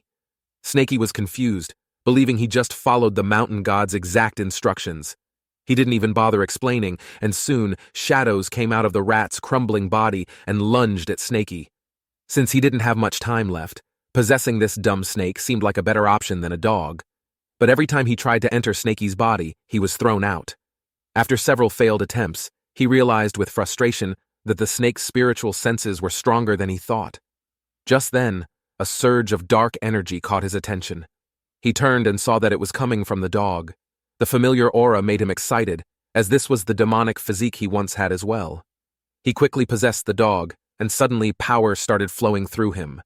Sure enough, this was the same demonic physique as his own in the past.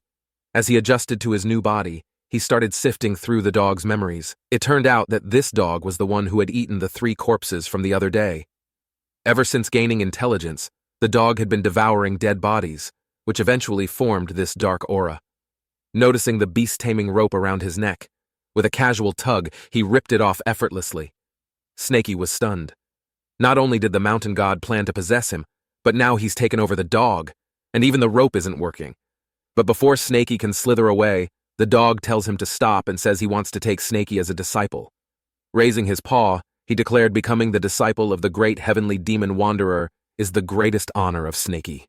As the paw smacked down on its head, Snakey realized this wasn't the real mountain god after all. Snakey glared at him. The mountain god he's been worshipping all this time was a fraud?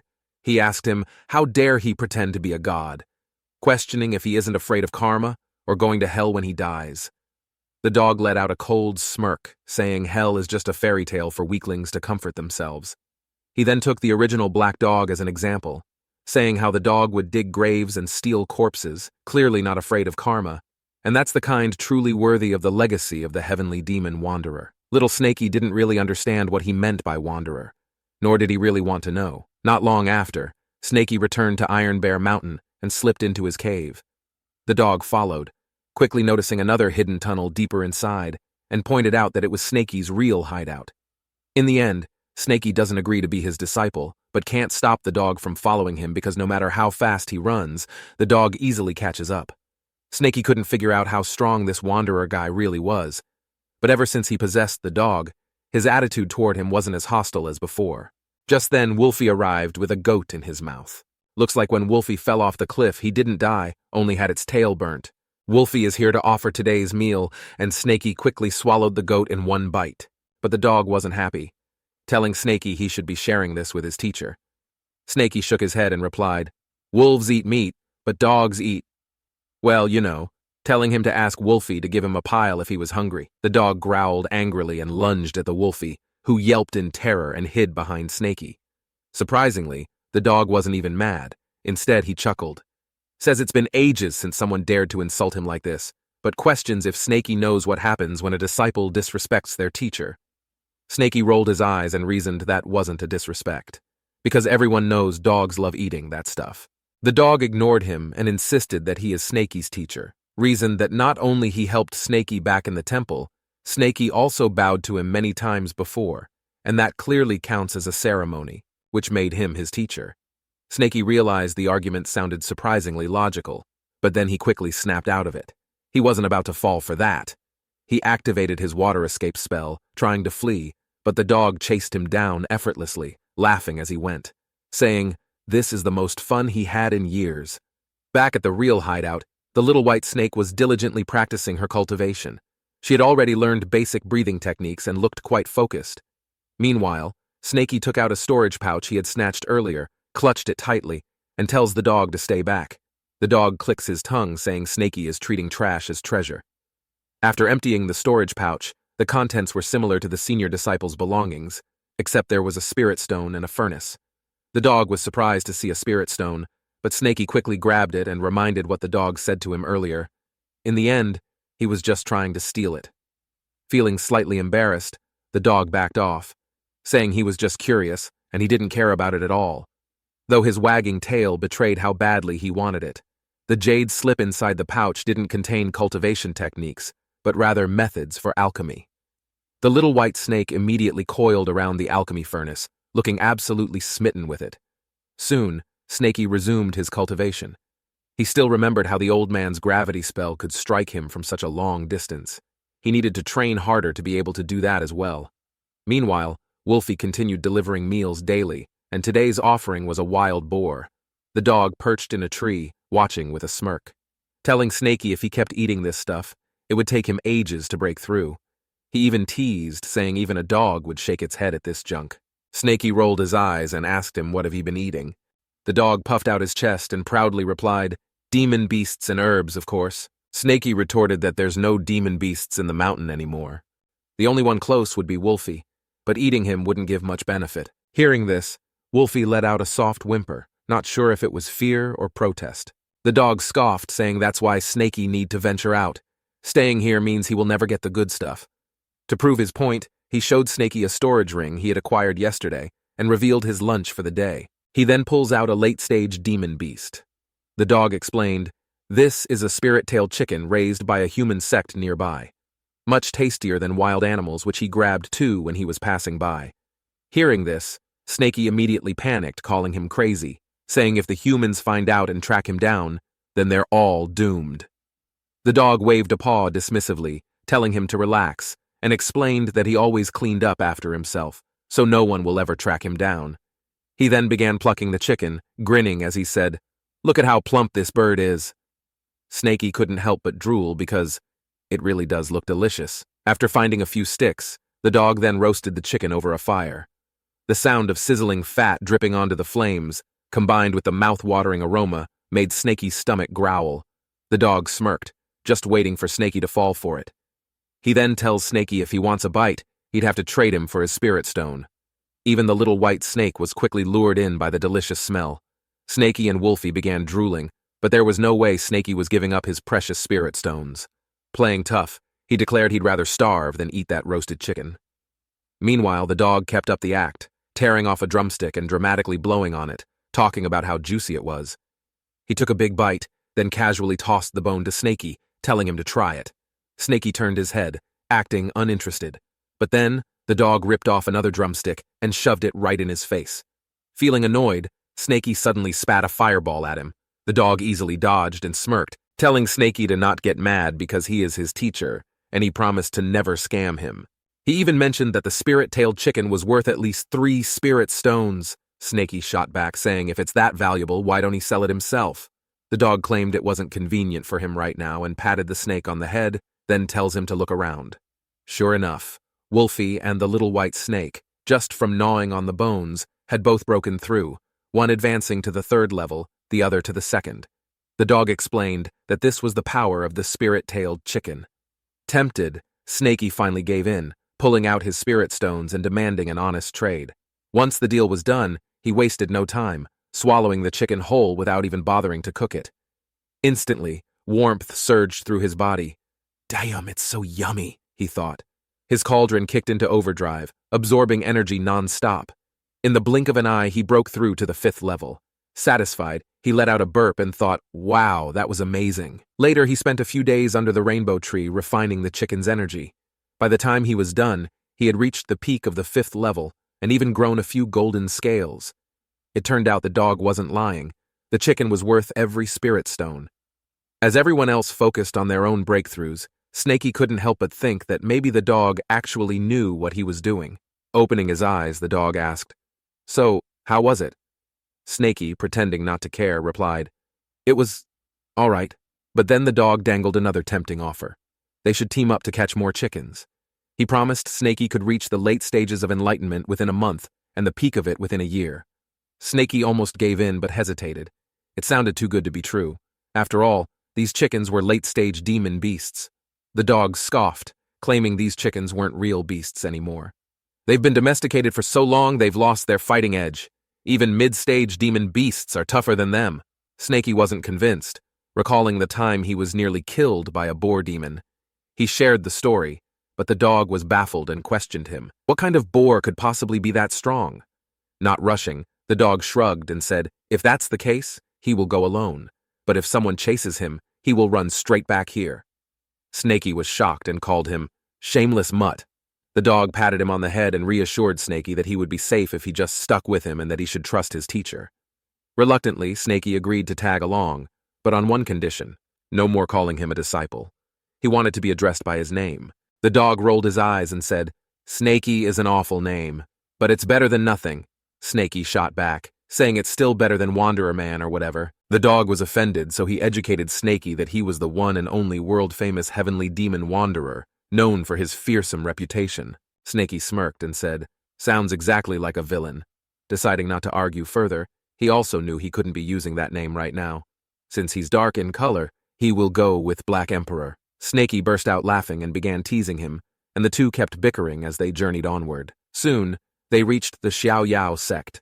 The dog asked if Snakey knew how many sects were in the entire Chu kingdom. Snakey shook his head as he only knew about the snake-hunting sect. He then asked, "Are there other human sects that also hunt snakes?" The dog face-palmed and began explaining. There are 5 major sects. Up north, there's the Snowfield sect. To the west is Kunlun. East is Penglai. The south is the snake-hunting sect.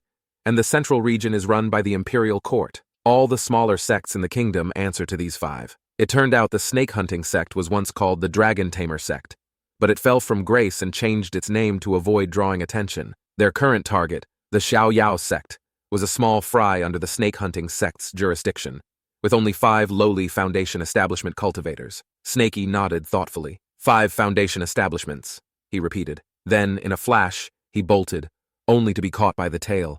He hissed, "Let me go! I'm not going in there! That's no different than suicide!" The dog shook his head, calling him a coward. Then he pointed to a nearby slope and tells him that's where one of the elders keeps their spirit-tailed chickens. At the mention of food, Snakey reconsidered. He slithered closer to take a look. To his surprise, there were over 100 chickens roaming freely. He wondered, are the humans not afraid these chickens will run away? The dog grinned, telling him to go catch one and find out. Snakey activated his spiritual sense, only to feel it blocked by some sort of barrier. Alarmed, he hissed, "There's something dangerous here." The dog pulled him back, saying it's just a magical array. The dog then pulled out a small pouch of powder. Curious, Snakey asked, "What is that?" The dog sprinkled some over the magic array, explaining, "Array-breaking powder. It's perfect for disabling simple traps like this one." Then, he released a few oversized spirit worms, the chicken's favorite food. Sure enough, the chickens flocked over, pecking at the worms. Meanwhile, the two of them used Earth Escape to burrow underground, inching closer to their targets. The dog whispered, "Grab as many as he can and run." Snaky acted fast, using a beast taming rope to snag 2 chickens. The dog, not to be outdone, caught a few more. But before he could call out to Snaky to retreat, he realized the little guy had already run far away. Just as the dog was about to leave, a human voice called out behind him, "Well, well, well, so this is why my chickens have been disappearing lately." Snaky was sweating bullets while having a full-on panic attack.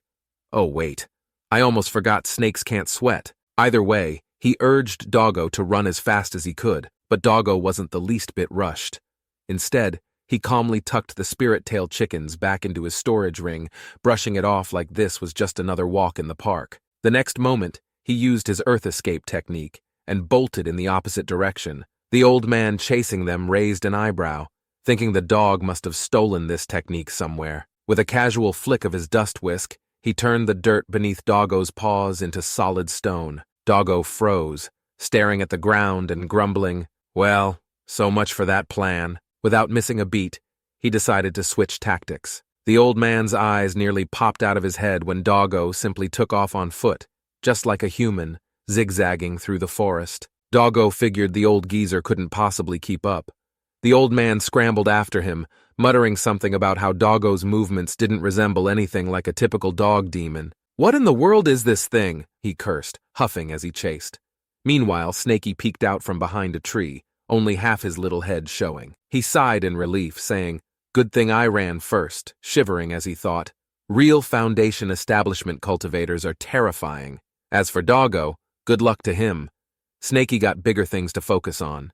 With that, Snaky slithered off to find a hidden spot. In a secluded cave, Snaky finally relaxed. Believing this place is hidden enough, he sets 3 spirit-tailed chickens in front of him. It was time to cook them up and refine their energy. Dreaming big, he imagined breaking through the 6th level, maybe even hitting its peak. As these thoughts bubbled in his mind, so did his mouth water. He started roasting the chickens, his tail wagging with excitement. But cooking turned out to be harder than expected. The first chicken ended up burnt to a crisp, and Snaky was left chewing on the charred meat. He tried to mimic the way Doggo cooked, but it was clear the technique wasn't as simple as it looked. Tears welled up in his eyes, lamenting that too bad Doggo is gone forever now. Just as he was about to start cooking another chicken, a familiar voice came from the entrance of the cave. Snaky turned and saw Doggo standing there. Doggo casually made his way inside, sat down beside a stone, and scratched his nuts as he explained that he had gone through great trouble to lure the old man away, even sacrificing 3 spirit-tailed chickens, which he complained had made all his efforts feel wasted. Snaky was silent for a moment, then quietly handed Doggo a half-roasted chicken and one that was still intact. Doggo gave him a curious look. Snaky explained that if it hadn't been for Doggo drawing the old man away, he wouldn't have been able to get the chickens. Since they had agreed to split the spoils, it was only fair for Doggo to take his share. Doggo didn't respond immediately, but stared at Snaky for a long moment. Then, he burst into laughter, remarking that Snaky was nothing like the kind of disciple he thought he had trained. Snaky bristled at the comment, and quickly clarified that he had never admitted to being Doggo's disciple. Snaky, though reluctant to share, did what he thought was right. He handed over the chickens, and Doggo chuckled, taking only the charred one, then decided to teach Snaky how to cook properly, and right now, he needed to borrow Snaky's tail. With that, Doggo pulled out a pile of vegetables and used Snaky's sharp tail as a makeshift knife, slicing them into perfect pieces. He tossed the veggies and condiments into a pot, and soon, the water began to boil. Doggo explained to Snaky that chickens weren't just for roasting.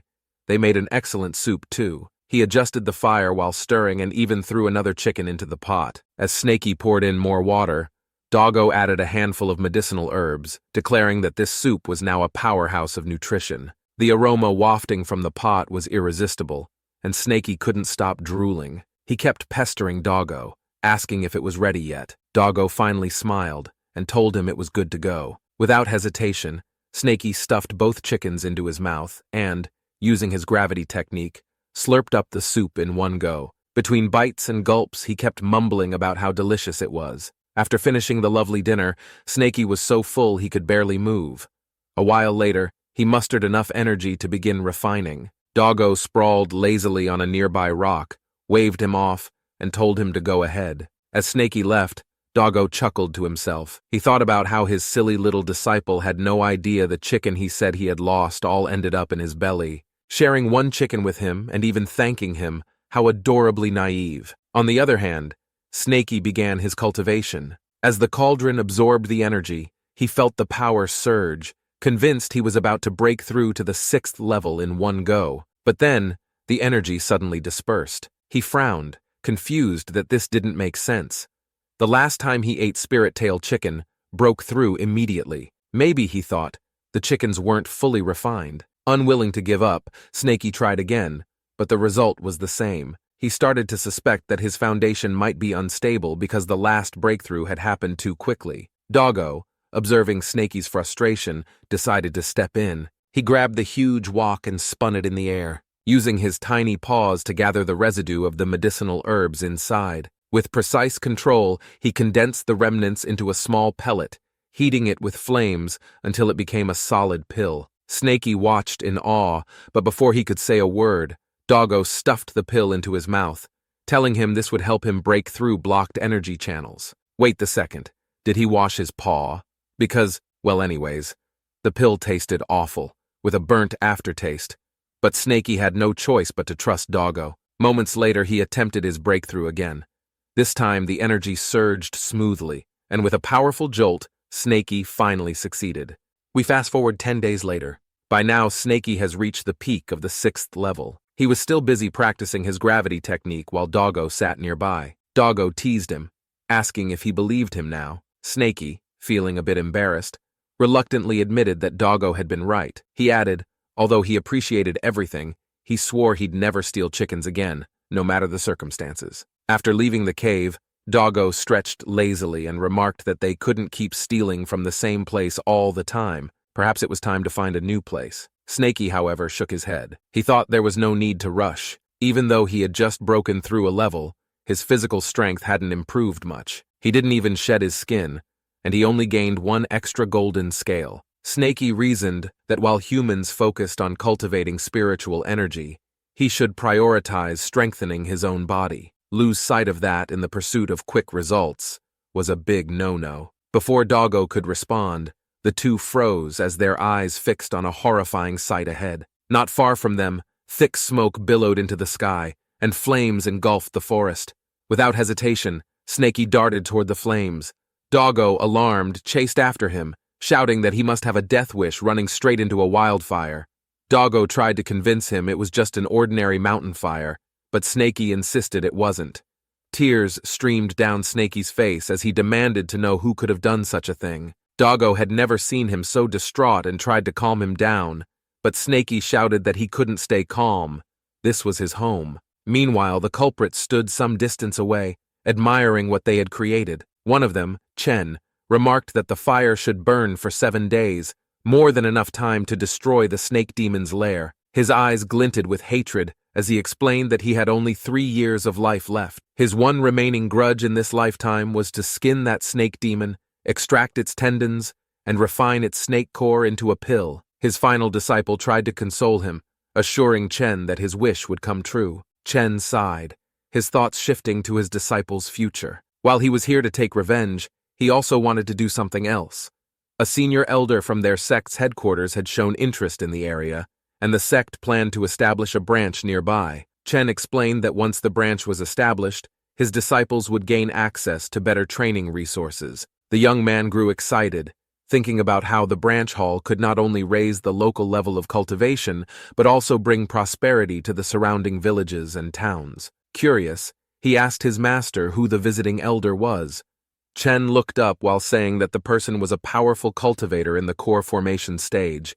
Elsewhere, a man in white robes strolled leisurely through the air, completely unfazed by the raging flames below. This was Xuan Yangzi. His focus wasn't on the fire, but on the land itself. He observed the terrain and mused that it was flat enough to build a city, awarding it 8 points. Next, he examined the mountain springs, deeming them suitable for raising spirit birds, which earned 5 points. When he reached the rivers, he noted their potential for establishing a medicinal herb garden, giving them 7 points. However, the mountains themselves, which he found quite ugly, received only 3 points. The wildfire raged fiercely, spreading quickly and consuming everything in its path. It wasn't long before the flames reached Snaky's cave. Beneath the rainbow tree, the little white snake curled up in fear, trembling as Wolfie stood guard, growling low to protect her. Hearing the Wolfie's growls, Snaky shouted their names in panic. Doggo, trailing behind, was equally shocked. He hadn't expected the fire to reach this far. Without hesitation, Snaky uprooted the rainbow tree entirely. Then he activated an explosive talisman to blast a path through the fire. Snaky led the way while the two followed closely behind. Snaky even spat out water trying to extinguish the flame. But the water evaporated almost instantly.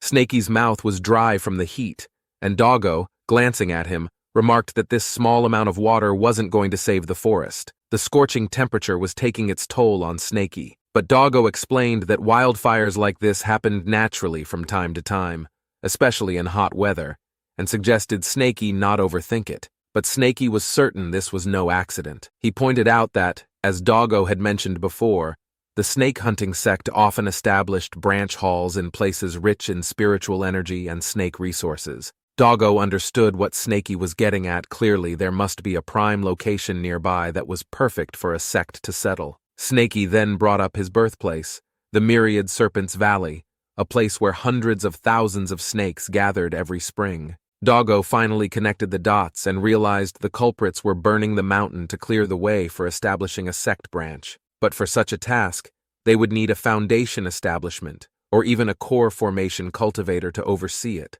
That realization made Snaky furious. He declared that he was going to find and kill whoever was responsible for this. Doggo quickly blocked Snaky's path, telling him not to lose his head now. He reminded Snaky of his usual cautious nature and suggested focusing on cultivation instead of acting rashly. Snaky took a deep breath to calm himself, but then noticed something up ahead. Doggo turned to look and immediately noticed a powerful cultivator not too far away. Doggo gauged the distance and estimated the person was about 30 miles away. Snaky asked what their cultivation level might be, and Doggo, smirking, noted that at least Snaky no longer dove underground at the mere mention of human cultivators. But when Doggo revealed that the figure was at the core formation stage, Snaky instantly burrowed into the ground, leaving only half of his head exposed. Doggo clicked his tongue in annoyance and teased Snaky for being so cowardly. He added that he hadn't finished explaining yet. The figure was just a clone, not the cultivator's true body. Doggo elaborated that clones varied in strength. Some were almost as powerful as the original,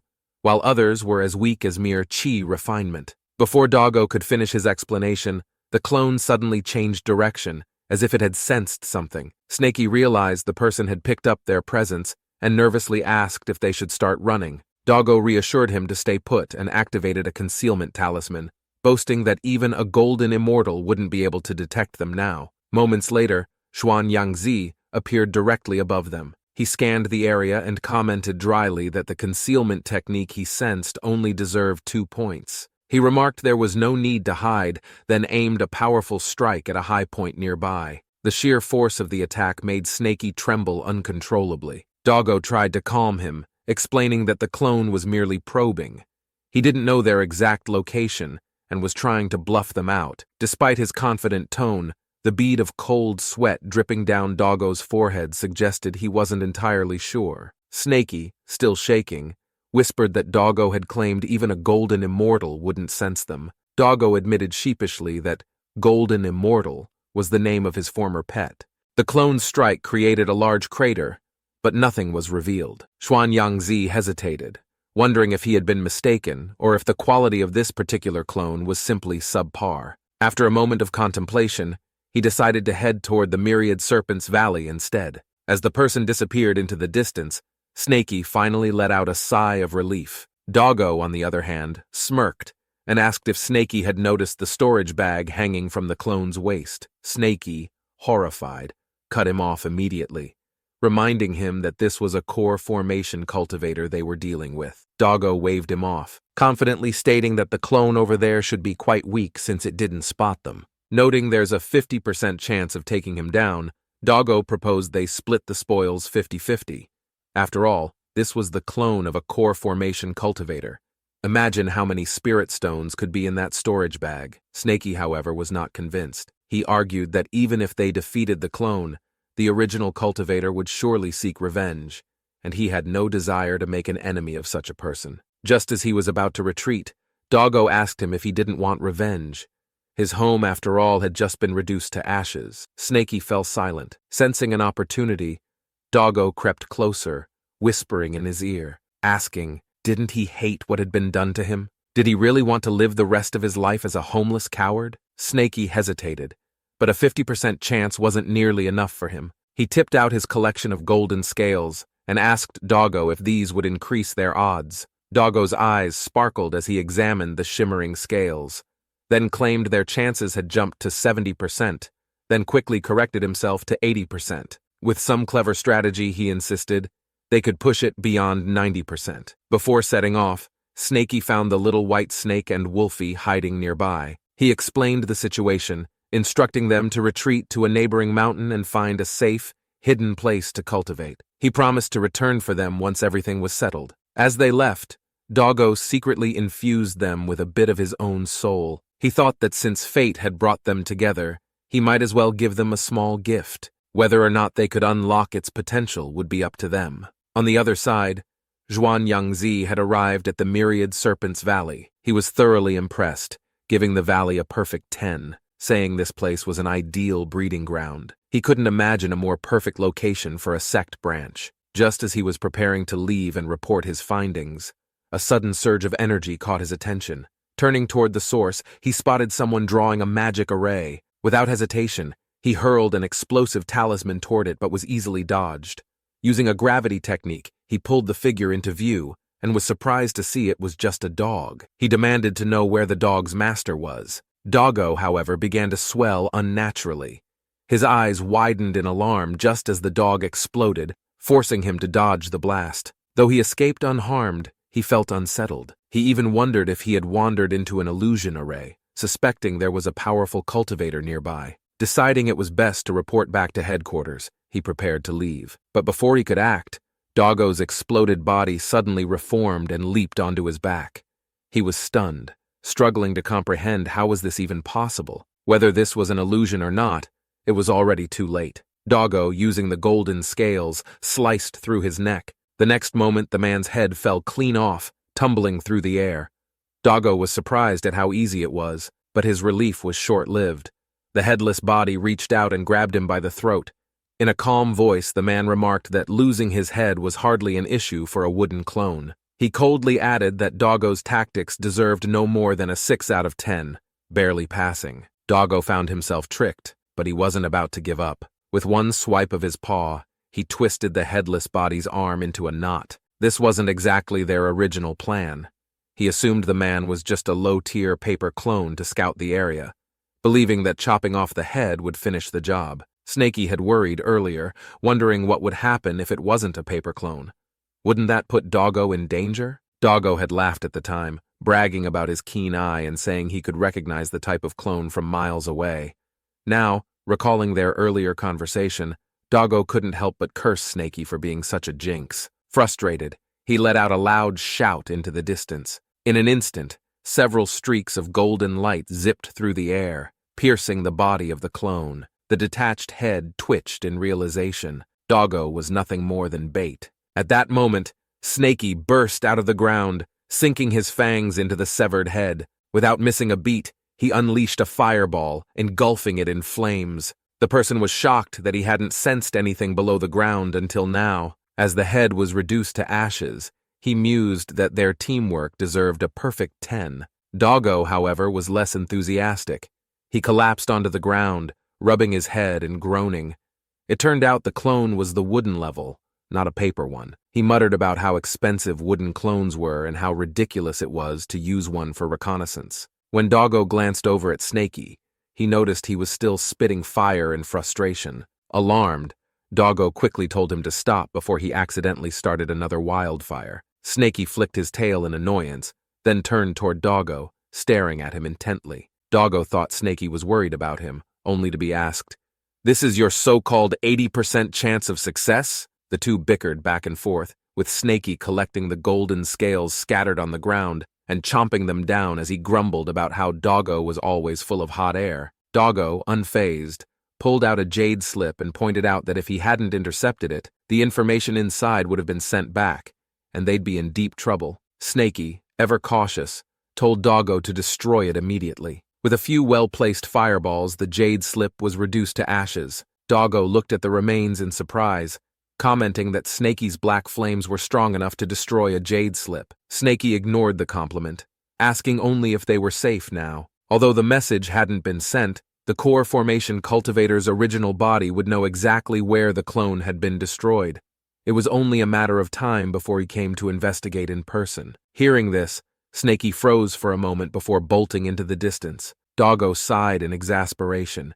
He called after Snakey, telling him that the snake-hunting sect's influence was too widespread in this country. If they wanted to escape the inevitable hunt, their best bet would be to flee to the neighboring nation. Back at the snake-hunting sect headquarters, deep within a hidden cave, Xuan Yangzi suddenly opened his eyes. His wooden clone had been destroyed, and even the jade slip hadn't returned. Standing up, he said it was interesting to note that while the wooden clone's strength was average, its aura and spiritual sense were identical to his own. Whoever had taken it down not only saw through the disguise, but also dared to act against it. Intrigued, he called for Su Bei, one of his disciples. Su Bei addressed him respectfully as master, and Xuan Yangzi instructed him to take 5 inner hall disciples to investigate who had attacked his clone. Meanwhile, the pair were fleeing for their lives. They had already covered hundreds of miles, but the Qin kingdom Doggo had mentioned was still far away. Doggo estimated it would take several more days to reach the border. Snakey was starting to feel exhausted, having insisted on using his Earth escape technique instead of running on the surface. When Doggo asked why, Snakey explained that it was all part of his plan to train his physical strength. Eventually, they decided to rest for the night and found an abandoned cave. Snakey sighed with relief, thinking it was the perfect time to find something to eat. Doggo warned him not to sleep underground, but it was too late. Doggo sighed and dragged the unconscious Snakey into the cave before heading out to hunt for some food. The next morning, Snakey woke up feeling full of energy. Stretching his body, he realized that burrowing hundreds of miles had made him physically stronger than before. Excited, he decided it was time to check out the storage bag from the clone. When he tried to erase the spiritual senses on it, however, he found it impossible. Frustrated, he gave it another go, only to be thrown back. Rubbing the new lump on his head, Snakey finally realized how overwhelming the core formation cultivator's spiritual sense was. Unwilling to give up, Snakey prepared to forcefully tear the bag open. Doggo quickly stopped him, warning that doing so could damage whatever treasures were inside. He suggested handing the bag over, promising he'd be able to open it within 3 days. Snakey, suspicious of Doggo's motives, muttered that Doggo probably just wanted to swipe something for himself. Doggo scoffed, claiming he wasn't that kind of dog and only needed a bit of time to crack it open safely. 7 days later, the two finally arrived at the Qin Kingdom's border. They found a safe spot to rest and set up camp, bringing out their trusting wok to prepare dinner. Snakey told Doggo to handle the cooking while he went underground to train a bit more. As he dug deeper, Snakey noticed that the soil in this area was unusually hard, with layers of sand and rock beneath it. Perfect for training. Doggo warned him not to overdo it, saying he wouldn't rescue him if he got stuck. Snakey continued diving deeper. Where he had once only been able to burrow 300 feet, he now managed to triple the distance. Perhaps he could even push beyond that. Though he felt himself nearing his limit, he couldn't help but feel proud. His golden scales had increased again over the past few days, making it clear to him that the number of scales was directly tied to his physical strength. The stronger his body became, the more scales he would grow. Back on the surface, Snakey slithered up and asked if dinner was ready. Doggo, looking mildly annoyed, pointed to the pot and grumbled that he had already eaten. With a dramatic sigh, he tossed the storage bag to Snakey, claiming he had finally managed to open it but was now completely out of energy. Snakey pouted, reminding Doggo that he had bragged about cracking it in 3 days. Dumping out the contents of the bag, Snakey was immediately disappointed. There was barely anything inside. No spirit stones at all. He couldn't help but wonder how a core formation cultivator's storage bag could be so unimpressive, especially compared to the other two disciples' bags they had looted earlier. Curious, Snaky asked Doggo if he didn't want to check it out for himself. Doggo waved him off, saying the items inside were useless to him, and that Snaky could have them as a gift. Snaky said nothing, but his suspicious look was hard to miss.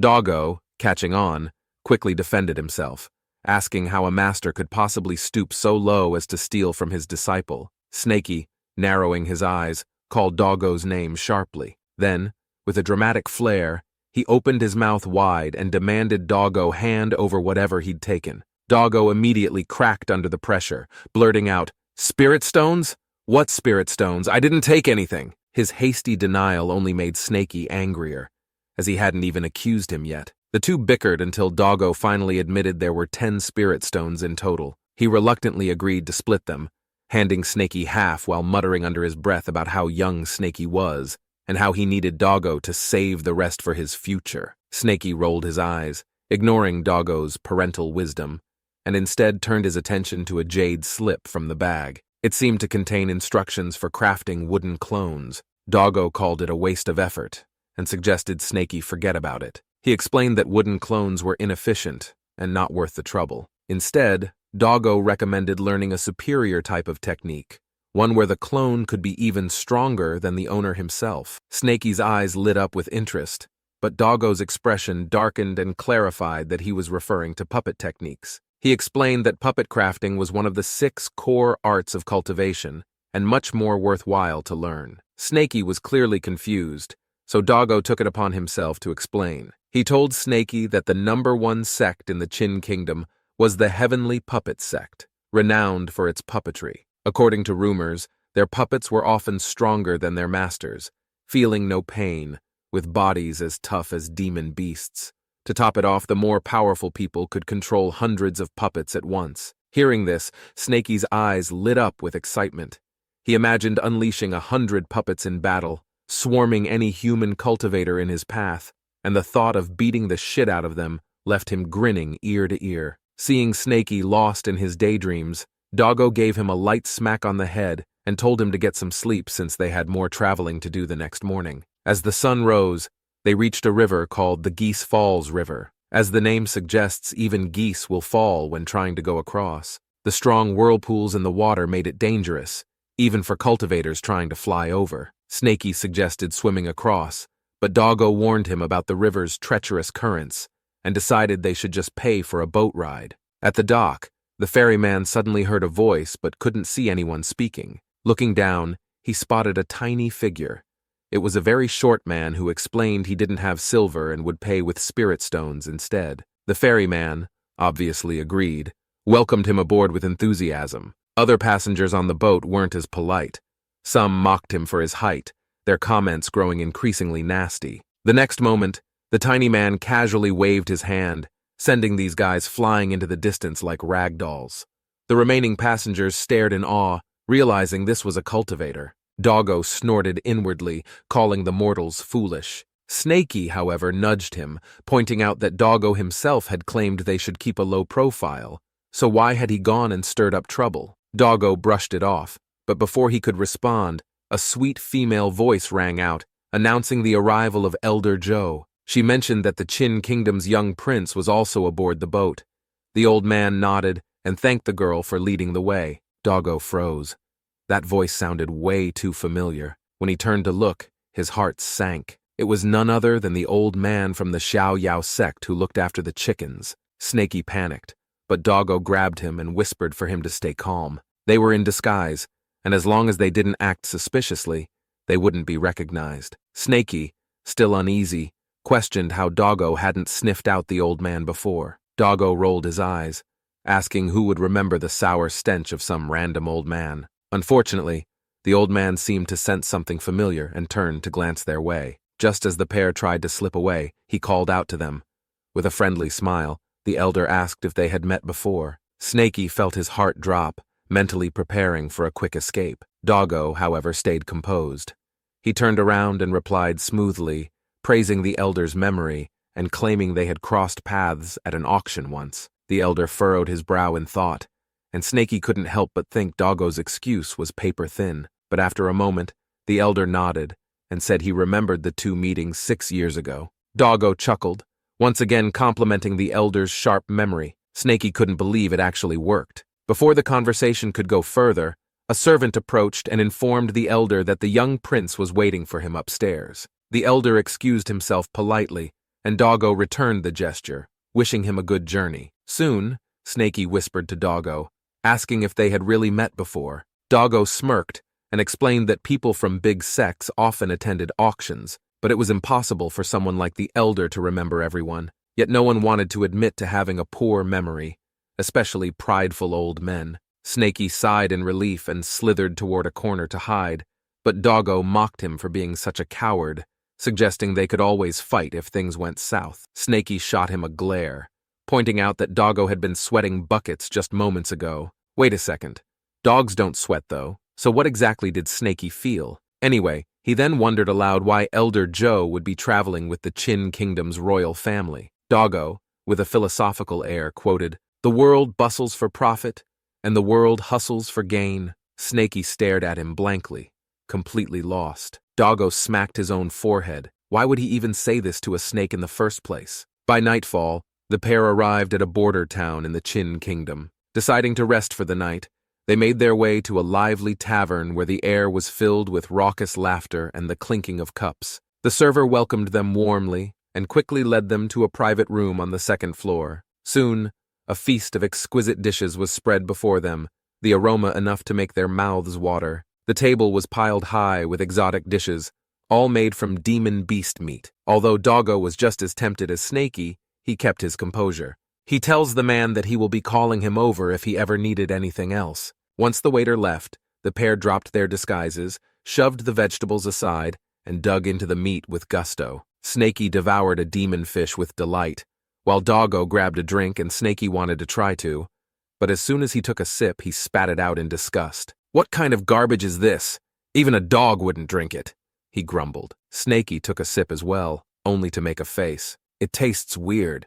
Could it be drugged?" he asked. Doggo chuckled and praised Snaky, confirming that there was indeed a drug in the drink, and in the food as well. Snaky froze mid-bite, then frantically started spitting out everything he'd eaten. Doggo casually tossed him an antidote pill, assuring him that it was nothing more than a cheap knockout drug, common in lawless places like this. "But," Doggo added with a sly grin, "if they want to play dirty, they can't blame me for playing nastier." He called for the waiter again and ordered another feast. The waiter hesitated and went to consult the boss. Asking if they should keep serving them reasoned that they'd already eaten so much. The boss clenched his teeth and decided to up the ante. He instructed the staff to lace the next round with their strongest knockout drug. If the two were still standing after all that, it was clear they were powerful cultivators, and their valuables would be worth the effort. Soon, another table of demon beast delicacies was brought up. Doggo and Snaky didn't bother eating this time.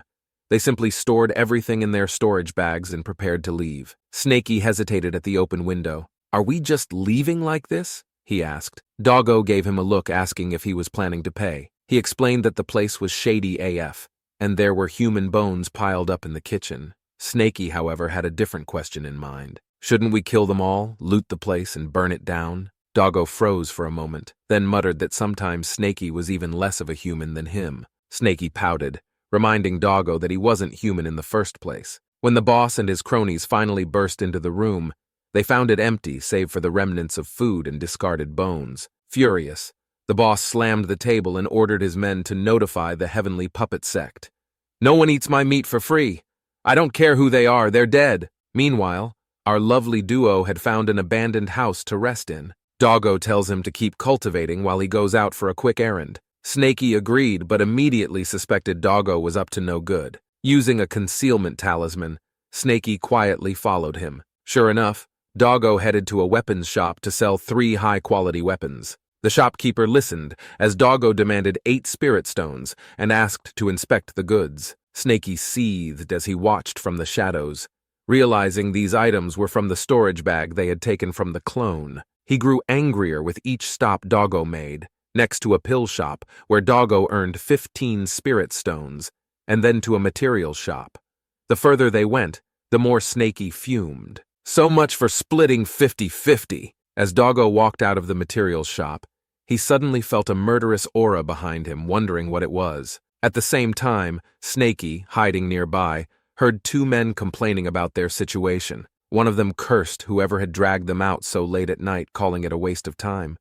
The other, sounding just as annoyed, mentioned that they were disciples of the heavenly puppet sect, sent to investigate. He lamented their misfortune, being stuck in this remote place for 3 years because they couldn't break through to the Foundation establishment stage. However, he admitted that the job wasn't all bad. There were plenty of opportunities to make some extra cash here. Up ahead, two disciples spotted a familiar figure. One of them narrowed his eyes. Isn't that the little guy who the owner was looking after? The other recognized him too, and was ready to capture him, but his companion stopped him, telling him to use his head for once, pointing out he was heading into the treasure pavilion. He must have some valuable items on him. Overhearing their conversation, Snaky quickly realized that Doggo had caught their attention. Thankfully, neither of them were powerful. He's gonna keep an eye on these two, and maybe he could get something for himself as well. Snaky chuckled to himself, imagining there's always a bigger fish scenario, or perhaps he should say,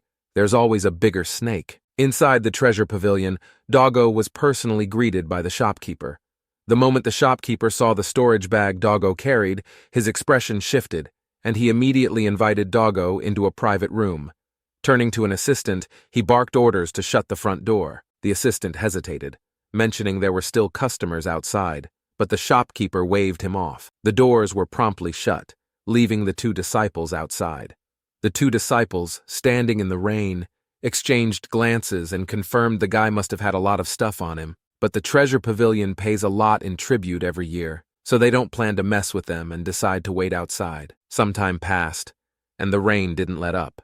Just as they started losing patience, the doors opened. The shopkeeper stepped out, beaming. "Gentlemen, how can I help you?"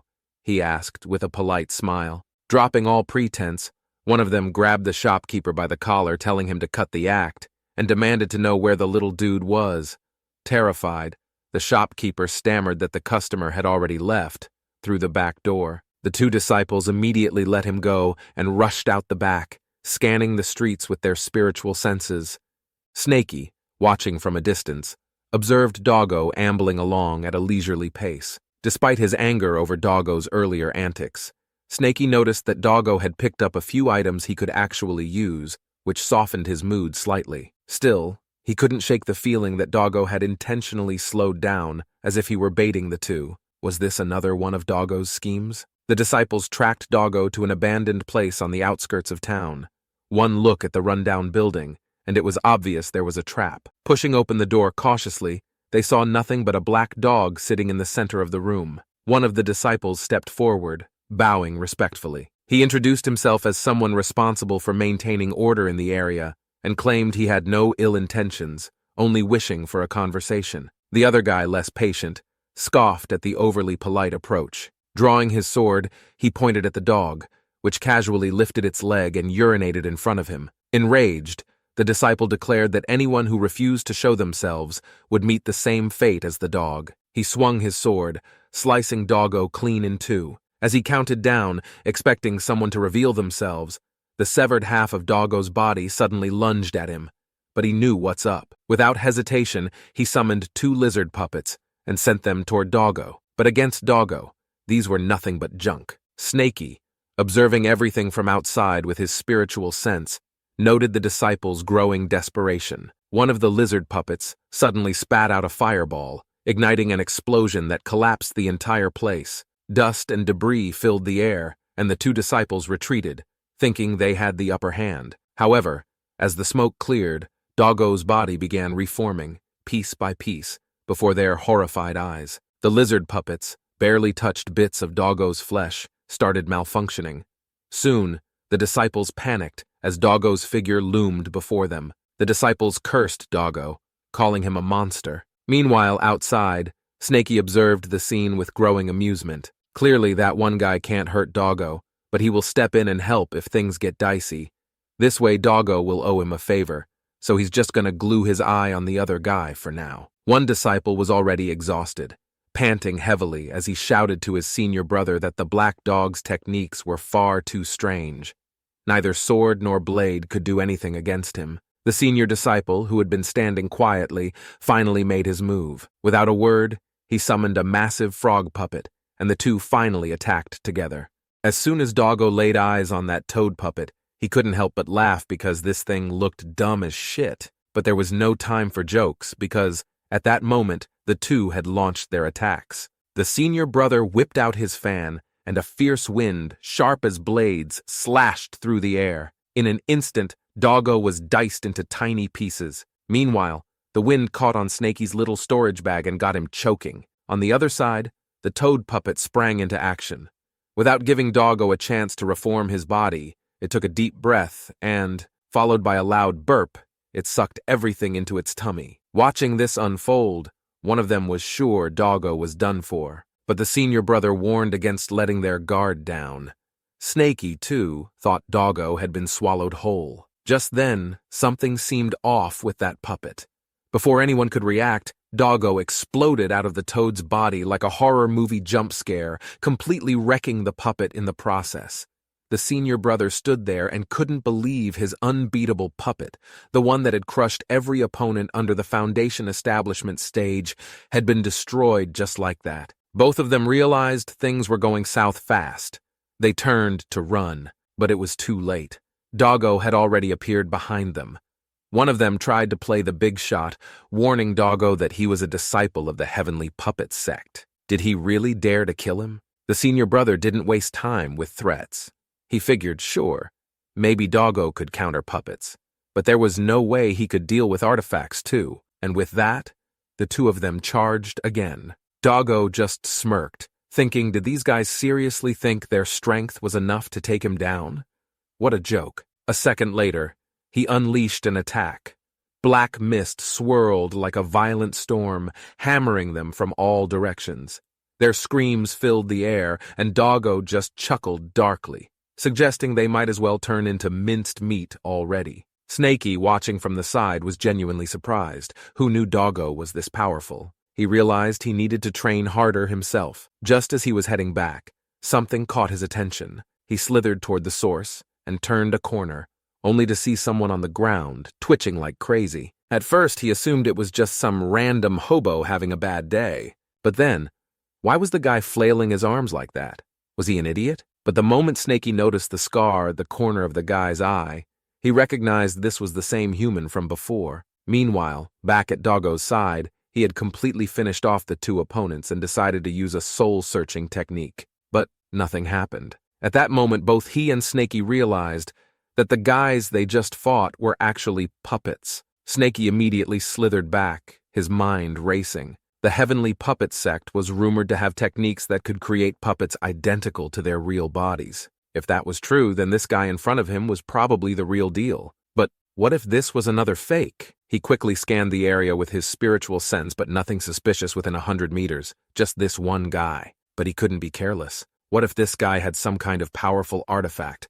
Thus, he needed to finish this fast and clean. Without hesitation, Snakey dumped a pile of talismans from his bag. Meanwhile, the man's string snapped, and he cursed under his breath. Damn it, losing the puppet, and even Yu Qiang was dead too.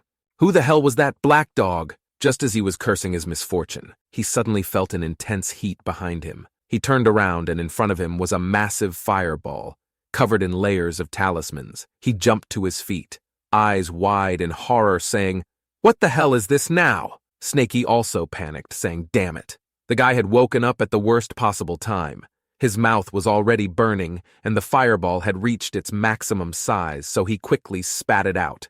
The man knew there was no dodging it, so he immediately activated his protective jade pendant and summoned several other defensive artifacts. He was about to smugly declare that water countered fire, but before he could finish his thought, his entire body felt like it had been struck by lightning. That's when he realized the fireball wasn't just fire.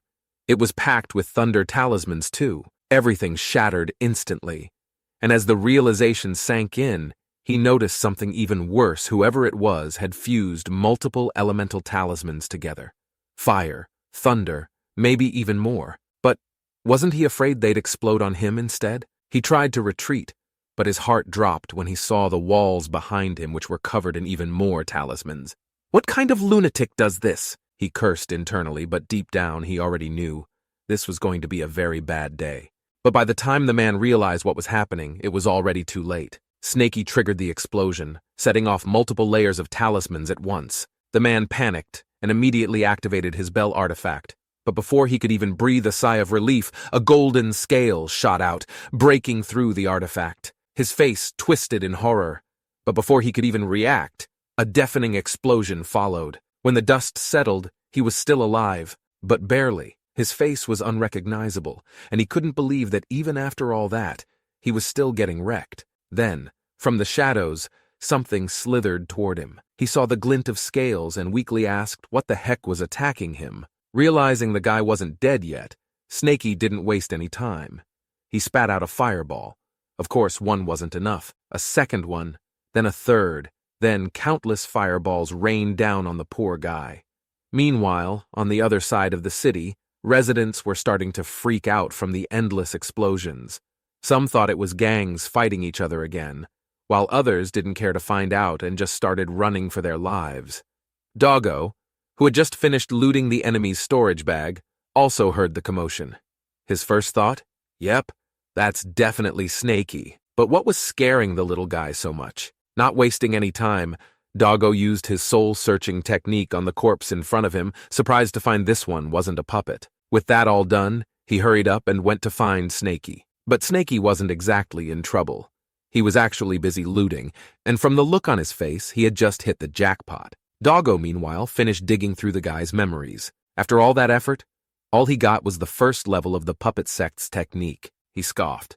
Seriously? The Heavenly Puppet Sect is this stingy? They don't even teach their disciples the full technique? Doggo had been hoping to learn how to make human-shaped puppets. But the first level only covered basic mechanical beasts which were quite useless. Unless he could find the real body of the other guy, this was pretty much worthless for now. He dug a hole with his paw and covered the bodies, then headed toward the city, planning to track down the real guy. If he found the guy, then he'd just drag Snakey into the fight with him and get it over with. Soon, Doggo arrived at the scene. He took one look at the charred ruins and the burnt ground and immediately turned to Snakey, asking if he had finished the job. Snakey gulped and quickly denied everything. He insisted he had just been peacefully training the whole time. He had definitely not seen any disciples from the Heavenly Puppet Sect, let alone fought them. Doggo narrowed his eyes and stepped closer. He pointed out that he never even mentioned the Heavenly Puppet Sect, saying this dumb snake couldn't even lie properly. Snakey doubled down, pretending not to hear him. Instead, he told Doggo that if he had just killed 2 Puppet Sect disciples, shouldn't they be running away by now?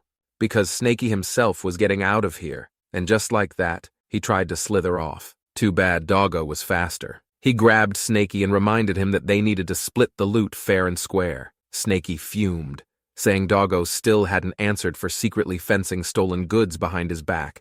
But now he wanted to act all righteous? What a hypocrite.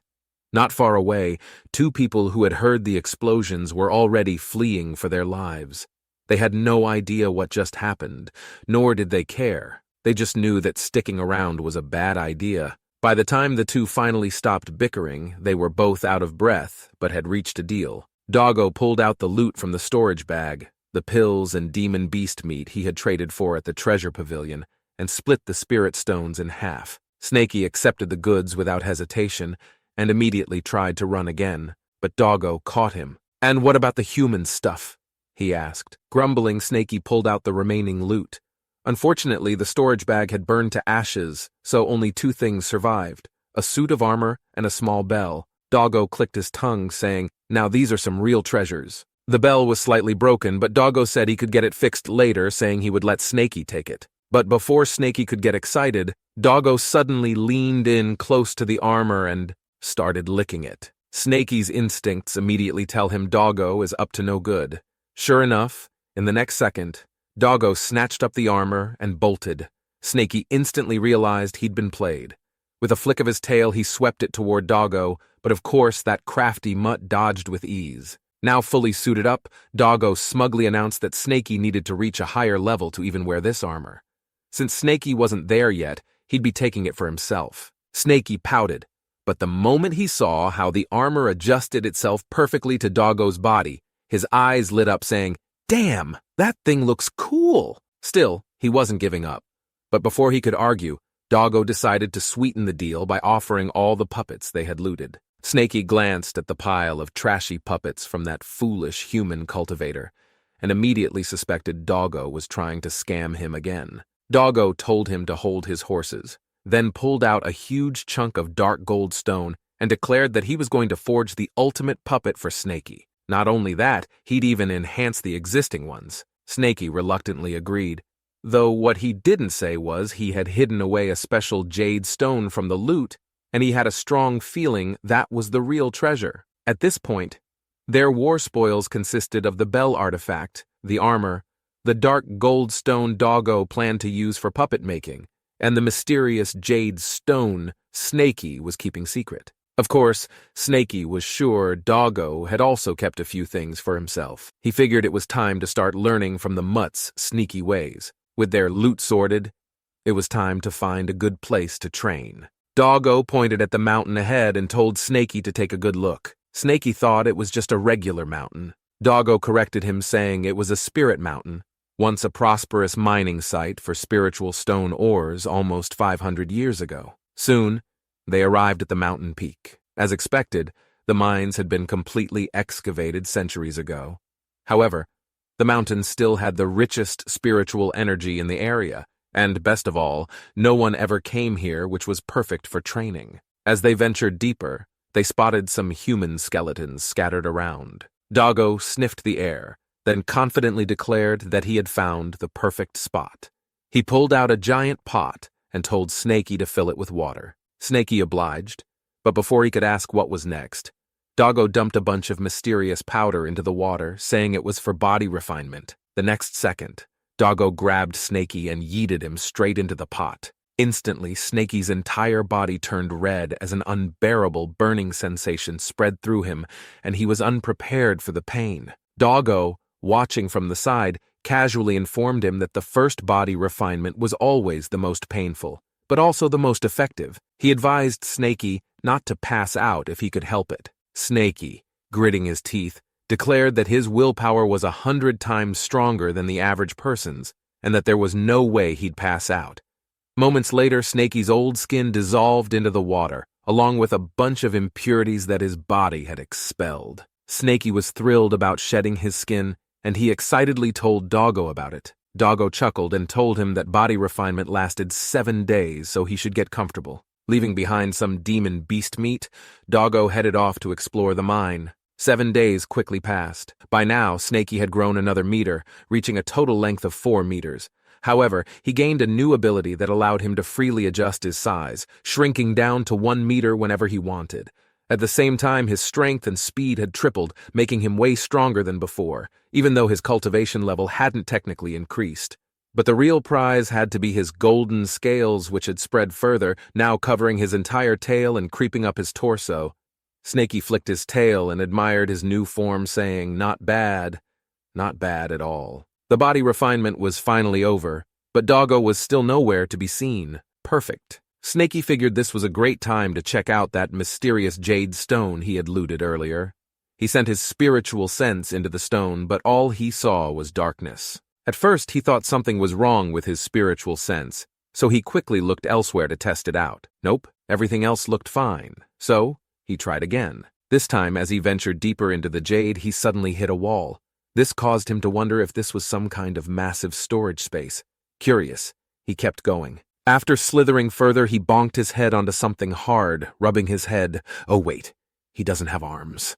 Anyway, he looked up, and what he saw left him completely speechless. Before him stood a mountain of spirit stones, at least 1,000 pieces, if not more. Our boy just hit the jackpot, but then he noticed a few perfectly shaped spirit stones in the pile, radiating an energy far richer than the rest. The next second, those stones moved on their own. Before Snakey could react, they shot straight into his mouth. His stomach stretched painfully, and for a moment he thought he was about to be torn apart. Just when he thought he was done for, the cauldron suddenly stirred.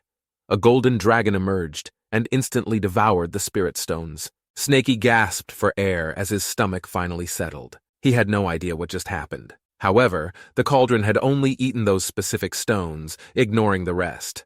Looks like the cauldron was a picky eater after all. Before he could make sense of it, a loud cry for help echoed from outside. Snaky quickly scanned the area with his spiritual sense and saw Doggo sprinting toward him as if his life depended on it. And behind him, a swarm of something crawling all over him. Did he just piss off an entire nest of something? Doggo, eyes watering from pain, shouted that these things countered his abilities and that his spiritual energy was running out fast. The armor was useless too because the creatures had squeezed through the tiny gaps and were biting him from the inside. Even his ass cheeks weren't spared. Snaky let out a sigh, but he couldn't just leave the mutt to die, no matter how annoying he was.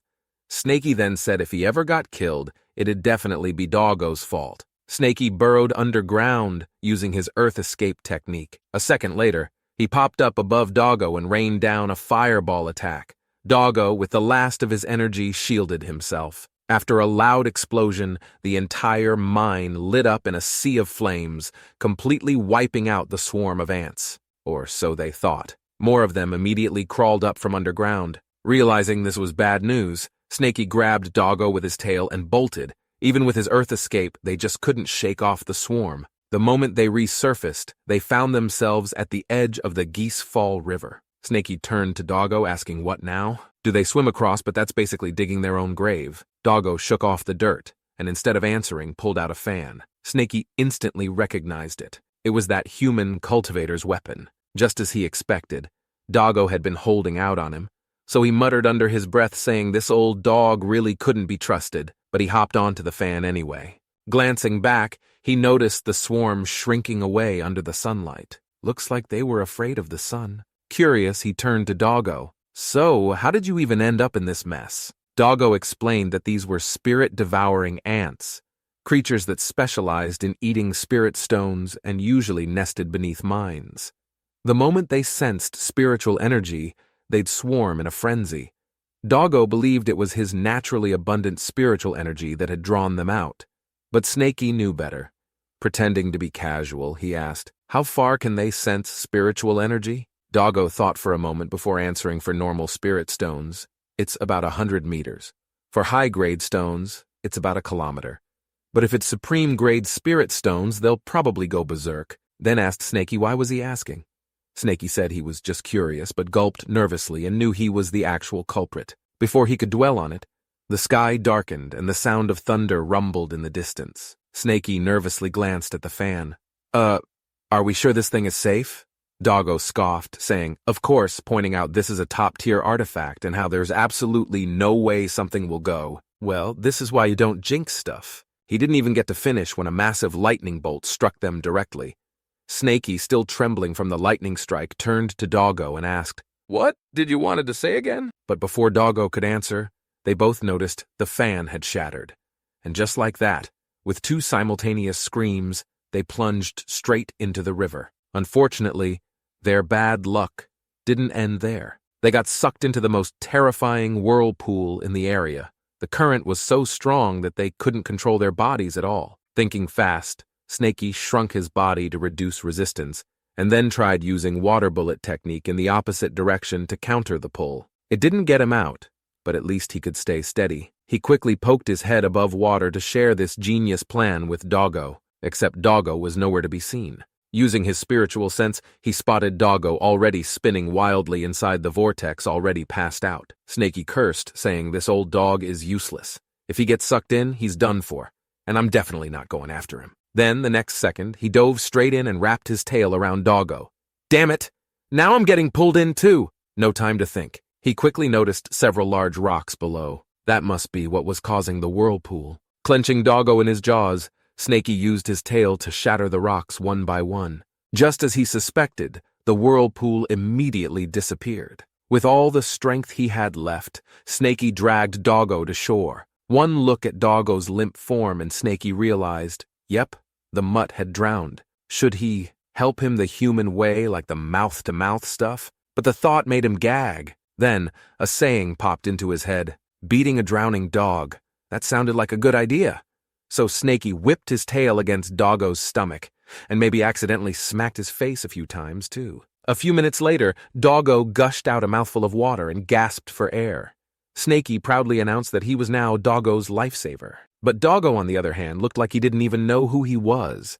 Snakey figured this was a perfect chance to trick him into revealing the truth about that supreme-grade spirit stone. So, acting casual, he mentioned he had a friend who once found a perfectly square-shaped spirit stone. This made Doggo's ears perked up instantly. He shoved his face right against Snakey's and shouted, saying, "Did Snakey say he had a supreme-grade spirit stone cut directly from a spirit vein?" Then pressed on, demanding to know where it came from. Snakey insisted that he was asking for a friend. Doggo obviously didn't believe him, but at the thought of Snakey risking his life saving him, he sighed and said that even a core formation cultivator might struggle to get their hands on something like that. Maybe they needed to head back to that half-abandoned spirit mine and take another look. He then asked if that so-called friend wanted to come along, but Snakey didn't want to get anywhere near those ants again. "Actually," he muttered, "I think I'll just take a nap." 2 months later, the wildfire in Iron Bear Mountain had finally died down, thanks to the heavy rainy season. But now a large number of Snake Hunter sect disciples had arrived. Elsewhere, a man scolded his junior brother for losing track of their target again. That white snake had devoured the 5 of their mountain-moving sect disciples, and today he swore to skin it alive. The 2 of them were at Chi Refinement Stage 6 and 8, respectively, and they were not about to let themselves become laughingstocks. Even worse, their sect had placed a bounty on the snake, meaning every hunter in the area was now after it. Determined to finish the job themselves, they scoured the forest, knowing the white snake had disappeared here. They pointed out the white snake was hit by them, believing she couldn't have gone far. Deep in the swamp, a small white snake slithered slowly, blood trickling from her mouth. Oh man, what did these bastards do to our poor little white snake? She had never understood what hatred truly was before, but now, with her entire home destroyed, she had no choice but to seek revenge. For now, though, she just needed to survive. The 2 pursuers arrived at the swamp. The junior brother hesitated, saying this feels like an ambush. But the senior brother told him to stop whining and get down there. The junior brother was still uneasy, but he figured his senior brother was stronger, so he could go first. One of them reached into the murky water, sending out his spiritual sense, and immediately got a reaction. The white snake was definitely hiding in there. They just needed a little time to locate her. But before they could finish, a fireball suddenly hurtled toward them. They turned around and saw a massive wolf. One of them gritted his teeth, saying, "It's this damn wolf again. Every time I get close to the snake, it shows up, spits fire, and runs away." This time, though, he wasn't letting it escape. Raising his weapon, he charged at Wolfie. Wolfie howled, basically telling the little white snake to run, saying he would draw them away. She nodded and slipped away in the opposite direction. The 2 split up. One went after Wolfie, while the other chased after the injured white snake. Meanwhile, on the other side, 2 massive boulders collided midair. After 2 months of training, Snakey's gravity technique was now so strong that he could crush low-level cultivators from 50 meters away. His fireball technique had evolved into Fire Serpent, packing way more punch. His Earth Escape technique now lets him travel 3,000 miles a day. And of course, he had also mastered wind blades and lightning strikes. On top of that, Doggo had finished upgrading his puppets, and after days of practice, Snakey could now control them with ease. The best part is that he could share their vision. It felt like he could see everything on this mountain at once. For the first time, he truly felt like the king of this mountain, until Doggo came running over to ruin the moment. Doggo panted, saying his 2 friends were in big trouble. Snakey immediately thought of Little White Snake and Wolfie. Doggo nodded. Before they parted ways, he had secretly placed a golden light charm on them. It was an emergency protection spell that would activate when their lives were in danger. It could keep them alive for 1 hour, but once triggered, it meant things had already gone south. And now, somehow, it was activated. Doggo turned to Snakey to ask for his plan, but before he could even finish his sentence, Snakey was already gone. Little White Snake had been cornered inside a cave. No matter how hard the humans tried, they couldn't break through the golden light protecting her. One of them even believed she was the legendary old snake demon that people all talked about. His senior brother shook his head, saying no, that one was a black snake. Meanwhile, he had already caught Wolfie, smirking as he told him that the golden light wouldn't last forever. Once it disappeared, they'd both be dead. Wolfie let out a low growl, unwilling to accept defeat. Inside the cave, the two human cultivators regrouped. The junior brother laughed, saying they would get rewarded heavily once they head back. The senior brother, however, felt uneasy, so he wondered if their elder had also came along. The junior brother said he should be at the campsite nearby. Hearing that, the senior brother calmed down and sent out a communication jade to call for backup. The other guy wasn't happy about it. Believing their elder came, their credit would be cut in half. The senior brother reassured him, saying they weren't calling for backup to share the credit. Instead, they were being careful. If these two beasts had a powerful backer, they needed insurance. If no one came to save them, they'd kill them after the golden light vanished, and the credit would still be theirs. After blocking the cave entrance, they moved back to monitor the surroundings while waiting for their elder. Doggo was panting heavily from running. He couldn't believe it. He had lost to Snaky in speed. He even wondered if Snaky had some sort of special Earth spirit physique. Meanwhile, Snaky had already reached the cave. The moment he got there, he could sense both his friends inside. Carefully scanning the area, he saw no humans around. Strange. If they couldn't break the golden light, that meant they weren't Foundation Establishment cultivators, which also meant they were definitely hiding somewhere nearby. He decided not to reveal his spiritual sense. That would tip them off. Instead, he used his puppets, which was a much safer choice. The two human cultivators scanned their surroundings but saw nothing suspicious, so they planned to kill the two and get back. Just as they were about to make a move, they spotted a lizard on a nearby rock. One of them rolled his eyes, saying, "It's just a lizard," asking why is he getting paranoid over that. He pointed out that the lizard was so scared that it was twitching just from looking at them. They both laughed, but then something felt off. Where was the clicking sound? Before they could process it, the lizard opened its mouth, and fire erupted from it. But there wasn't just one. There was a whole horde. They panicked, trying to cast defensive spells, but one of them was too slow. The explosion sent shockwaves across the area. When the dust settled, the junior brother's head had been blown in half. The senior brother barely survived, crawling out of the rubble with rage and confusion. He believed this had to be the heavenly puppet sect's work, but why the hell was a Qin Kingdom cultivator messing around here? Inside the cave, Little Whitesnake suddenly sensed something. She turned to Wolfie with excitement, saying, "It's him! He's back!" Wolfie's ears perked up as he lifted his head in surprise. Meanwhile, outside, the guy was breaking out in a cold sweat. He suddenly cupped his hands and loudly declared his identity, addressing what he assumed was a heavenly puppet sect cultivator lurking nearby. He insisted that there must have been a misunderstanding between them. Snaky scoffed. Misunderstanding? Yeah, right. Without wasting a second, he commanded his puppets to keep attacking. But this time, the man had already regained his composure. With a sneer, he declared that he was at Qi Refinement Stage 8, meaning these puppets couldn't harm him. While dodging attacks, he sent out his spiritual sense to locate his enemy. It didn't take long. He quickly realized that all the puppets shared a connection to one specific point. A smirk crossed his face. "So, you're hiding underground?" For someone from the mountain-moving sect, who specialized in earth element techniques, this was as good as Snaky standing in the open waving a flag. The next second, the man used earth escape technique and dove underground.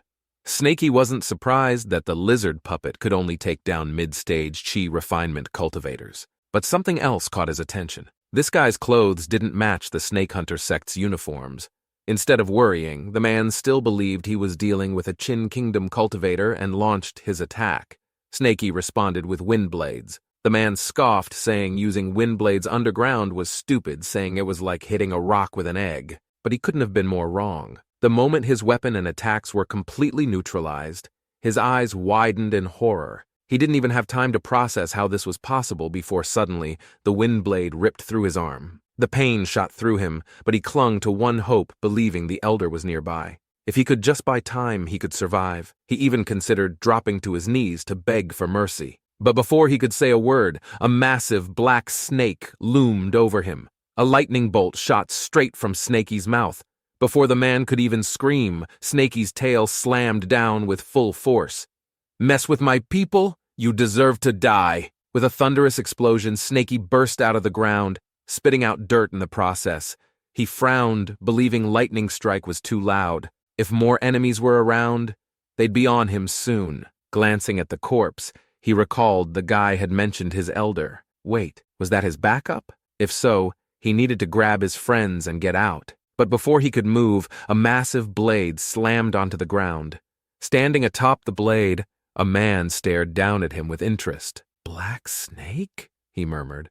So, the rumors were true. Snaky froze. This guy's presence alone was completely different from the others. The man was a Foundation establishment elder of the mountain-moving sect, also known as Elder Ye. The man had heard the rumors about a black snake and a black dog lurking in these mountains. A snake that could speak, a dog that slaughtered cultivators, a pair that had killed snake hunter sect disciples and stolen a spirit tail chicken from the Zhao Yao sect. It seemed the legends were true. Without hesitation, the man drew his blade and swung it down toward Snaky. Snaky didn't panic. After all, his puppets were all around him. A nearby lizard puppet immediately spat out a fireball at the man, but he barely flinched. With a casual swipe of his blade, he effortlessly blocked the attack. Then with an aerial spin, he suddenly sliced down toward Snaky's tail. Snaky's instincts screamed at him and knew this guy was dangerous. Without thinking, he shrank his body instantly, dodging just in time. The elder raised an eyebrow, saying that was unexpected, but he wasn't done. Raising his hand, he cast a spell. The surrounding dust and dirt suddenly lifted into the air. A violent storm erupted, so strong that even the trees were ripped from the ground. Even the puppets were instantly swept up and shredded to pieces. Snaky was shocked, because everything within a few hundred meters had been wiped out in an instant. So this was the true power of a Foundation establishment cultivator. Before he could even recover, the man's blade was already swinging down at him with terrifying force. How the hell am I supposed to beat this guy? With no better option, he dodged as his life depended on it, because, well, it kinda did. He tried blocking with his golden scales, but got sent flying instead. The man wasn't giving him even a second to breathe. If brute force wasn't working, he'd have to rely on his brain instead. And then, an idea hit him. But before he could act on it, the man was already gathering power for another devastating strike. A powerful slash swept through the air, but surprisingly it missed. Snaky had just started burrowing into the ground when the man threw his weapon straight at him. No time to escape. If he couldn't dodge, then he'd have to take it head on. Snaky quickly shifted back to his original size and used his tail to block the attack. Shockingly, the impact sent the weapon flying instead. The man couldn't believe his eyes. But Snaky wasn't in great shape either. This guy was the real deal, a true Foundation establishment expert, leagues above that half-baked Chen guy. The gap between them was massive. If Snaky wanted to win, there was only one way. The man examined his weapon and noticed his blade was chipped. He immediately suspected that Snaky had a lot of secrets. Meanwhile, Snaky used his earth escape technique, disappearing underground. The man considered turning the soil into solid rock. But Snaky didn't fall for it because he had seen Doggo falling for that trick before. Snaky moved swiftly beneath the surface, and even rock wasn't going to stop him. The man crouched down, muttering that this wasn't possible. A demonic beast like this was far too unusual. No wonder his disciple had died to it. But then he found Snaky's position. He drove his sword into the ground and followed up with a spell, and massive spikes shot out. Snaky sensed danger and ducked just in time, but not before a deep cut ran across his head. Suddenly, thick spikes erupted from the ground. The man stared at the tip, expecting to see a corpse, but there was nothing. He wasn't holding back anymore. He kept spamming the same deadly spell, hoping to skewer Snaky for good, but Snaky dodged every time.